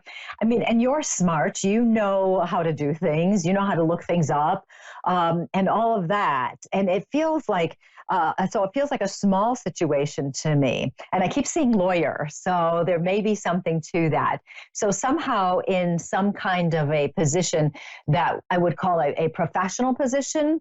So even something helping out in, like an accountant's office or something, if they have somebody who does not accounting, somebody who would help with things like that. So that actually feels good to me. So I'll put that out there for you. The thing is too, and I know you've been applying in all sorts of places, and it's the feeling of the frustration is actually kind of strong there, of not knowing which direction to go next. You keep trying and nothing is coming of it. And that's, I think, part of the reason why I keep feeling the smaller situation there with somebody who's willing to hire somebody who's, not 12, or 18, that feeling there too. The thing is, it seems to me that you've had so many different experiences in your lifetime, and you've been very good about handling things as positively as possible. And this one is starting to really kind of get you down, because you're starting to feel like you're never going to have a position. And you're starting to feel like you don't want to be a burden on somebody else. You don't want to be feeling like you're imposing on somebody else. Does that make sense for you? That does. And I also feel like my ex, we're not divorced yet, but I feel like he's put a curse on me. I don't know why. You feel like your ex has put a curse on you? Yeah, his name is Ken, and he's a guru. Okay. My feeling on that is no one can put a curse on you ever. Okay. So if you feel like the reason you would feel like there's a curse on you is because you feel out of control. It feels like you have bad luck, bad things going one after another. You can't control it. You can't fix it. That kind of thing. For me, when I feel that kind of energy, what I always want to tell people, and I always do tell people, is that that means they have to reconnect to themselves again. They have to reconnect to their inner power. Because if you're feeling like somebody put a curse on you, even if it's just a passing thought, that means you are right now giving your power to someone else. You're actually saying that someone else has power over you. And that's not a good thing, because when you give your power away to somebody, you're not strong in yourself anymore. So I would suggest, speaking and moving into coaching mode rather than the mediumship psychic mode for a moment, I would suggest as a coach, what you would want to do is set up some intentions. So literally come up with intentions of how you want to feel in your day, or an intention of how strong you are. And you may do something along the lines of, I am a powerful and competent woman, something like that. You can say it out loud or not, okay? So you don't have to say these things out loud. If you consciously just stop for a moment and just say, I am a powerful woman, whatever feels right to you. You want to use I am statements, because I am statements are very powerful. They make whatever you're saying in the present right now. You might want to say something about being competent, so it gets your power back to recognize that you can have a job and you'll be good at it. So you want to say something about yourself being powerful, something along the lines of competency. You might want to say something about trusting the universe to bring you exactly what you need. So you're trusting, if you believe in a God, you're trusting in God, you're trusting in the energies around you to help you. Okay, that's not giving your power away, that's trusting in the process of things. So that may be very important for you. I've been asking for a lot of help from the other side, and I'm wondering if you're picking up on any of my friends or family on the other side of the bell. Well, and that may be what's happening. I've only got a couple of minutes left, so I don't really have time to connect in with them. But that may be what's happening, because when I get information, when I'm talking to somebody, it's coming from someplace else. I kind of channel it through, and the support. And it's great that you talk to the people on the other side, because they will support you. They will help. Okay, so you can ask for help. You can just tell them what you think, and they can actually give you some intuitive guidance. You might feel something and all of a sudden know what to do, what action to take. Something could just happen. So keep talking to the people on the other side. And while you do that, definitely think about doing some intentions. When you do intentions, add the emotion with it. I want to be happy today. I want to feel empowered, or I am empowered today. I am happy today. I am a person who can handle my life. Those kinds of things. If you Google intentions, you'll be able to get all sorts of stuff. Louise Hay has many intentions out there that you can find. And so you can read through some that other people have written, and you may find something that really helps you and that speaks to you. So I would suggest doing that. At the same time, keep looking for that job. Look for smaller companies, okay, where you might do something with data entry or research, something like that. That will really help you. And because I do feel something coming. So Pam, thank you so much for calling in tonight. I'm so happy I got to talk to you. I'll send you lots of positive energies on your job search, so you have that. Okay, and thank you so much. You're welcome. You have a great night. And that was Pam from Ohio. And it's so nice to talk to people from all over the place on this show. I want to thank you so much for watching and listening. I'm Colleen Vander Zyden, and this was Creating an Inspired Life. You can connect with me at psychicmediumcolleen.com, and as well as on Facebook, Colleen Vander Zyden, medium and intuitive life coach.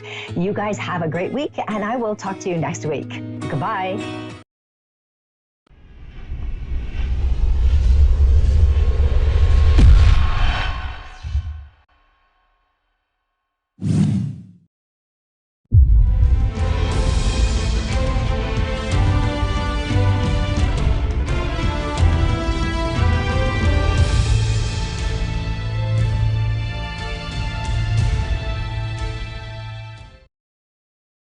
Hi, I'm Dean, and thanks for watching Moonstruck. And now back to A1R on the air, Psychic Talk Radio, now on Moonstruck TV, enlightening television. Hello, everyone. This is Fiona. Here's the Medium I Am Power, and you and I listening to Avid Advice Show. And I have my sister, beautiful sister, Psychic Bella Love, in the studio as well. Hello, Bella. How are you doing? Hi, I'm good, Fiona. How are you? I'm doing actually very good. I'm better say doing fantastic, because it was a very crazy weekend, and a lot to do, a lot of clients, Bruno Del Mar office, in Abbott. So basically, I don't even know how to handle. It's kind of too much, but it sounds like I can't really see more than 3 or 4 people at the office, and then for the hypno, and then my clients calling me almost 24 hours and 7 days from everywhere. So I have to actually answer them too, because basically when I'm working with someone, do the hypno and all this stuff, basically I can take Avid and I can take a chat. So it sounds like that everybody was like, where are you, Fiona? Why you did not answer my chat? Where are you, Fiona? Why you're not answering my call? Because normally I do. So I just explained that, well, sweetheart, it just was in the hypno session. Well, I will come back about 3 hours. So it was cool. But thank God, I'm super happy. We got a lot of new awesome customers, and I'm Avid Advice, and I'm super happy with Avid Advice, and I'm very happy I heard about a couple nice advisors being already approved or passed test. So hopefully we will have more advisors that already been approved by Abbott. So I don't know when, but it will be soon. That's awesome. And a huge congratulations to them, because I had to go through the test. They are not easy. Mm-hmm. So, they must be amazing if they could pass that. I know, but they just passed the interview and the test as a, psychic test for almost half an hour. But the real test, which is they had to write, is still on. So basically, they had another step 2 come to Abbott. So hopefully they will pass that, because that one is a little bit harder than the first one. Oh, yes. No, they really make sure, like, you're not a criminal, you're really psychic, you know what you're talking about. Yes, so exactly. I was like kind of a nervous wreck all weekend when I was like knowing like it was going to be my turn. Oh, baby, I know. But you've been fantastic. So you make me proud. Well, You really thank make me you. proud. So And we basically, have I'm so amazing clients. We have absolutely amazing advisors on Abbott. I share clients with quite a few of them, you know, and they really love the people that they get to talk to, like if I'm not available and everything. So and they're very happy that 24 hours a day you can get the top-notch service. Top-notch service. I know. So basically, I feel cool too. So I'm super happy for them. So we congrats them. Hopefully, they will pass the last one, and it will happen soon. Yes. And I have to say just one thing that a client told me, because she said a lot of times when you call other sites, you're talking to an advisor and they're kind of like annoyed, like, oh, you're asking that question again, or like, oh, you know, why are you bothering me? Like, you called me twice this week. And she said, you know, it's not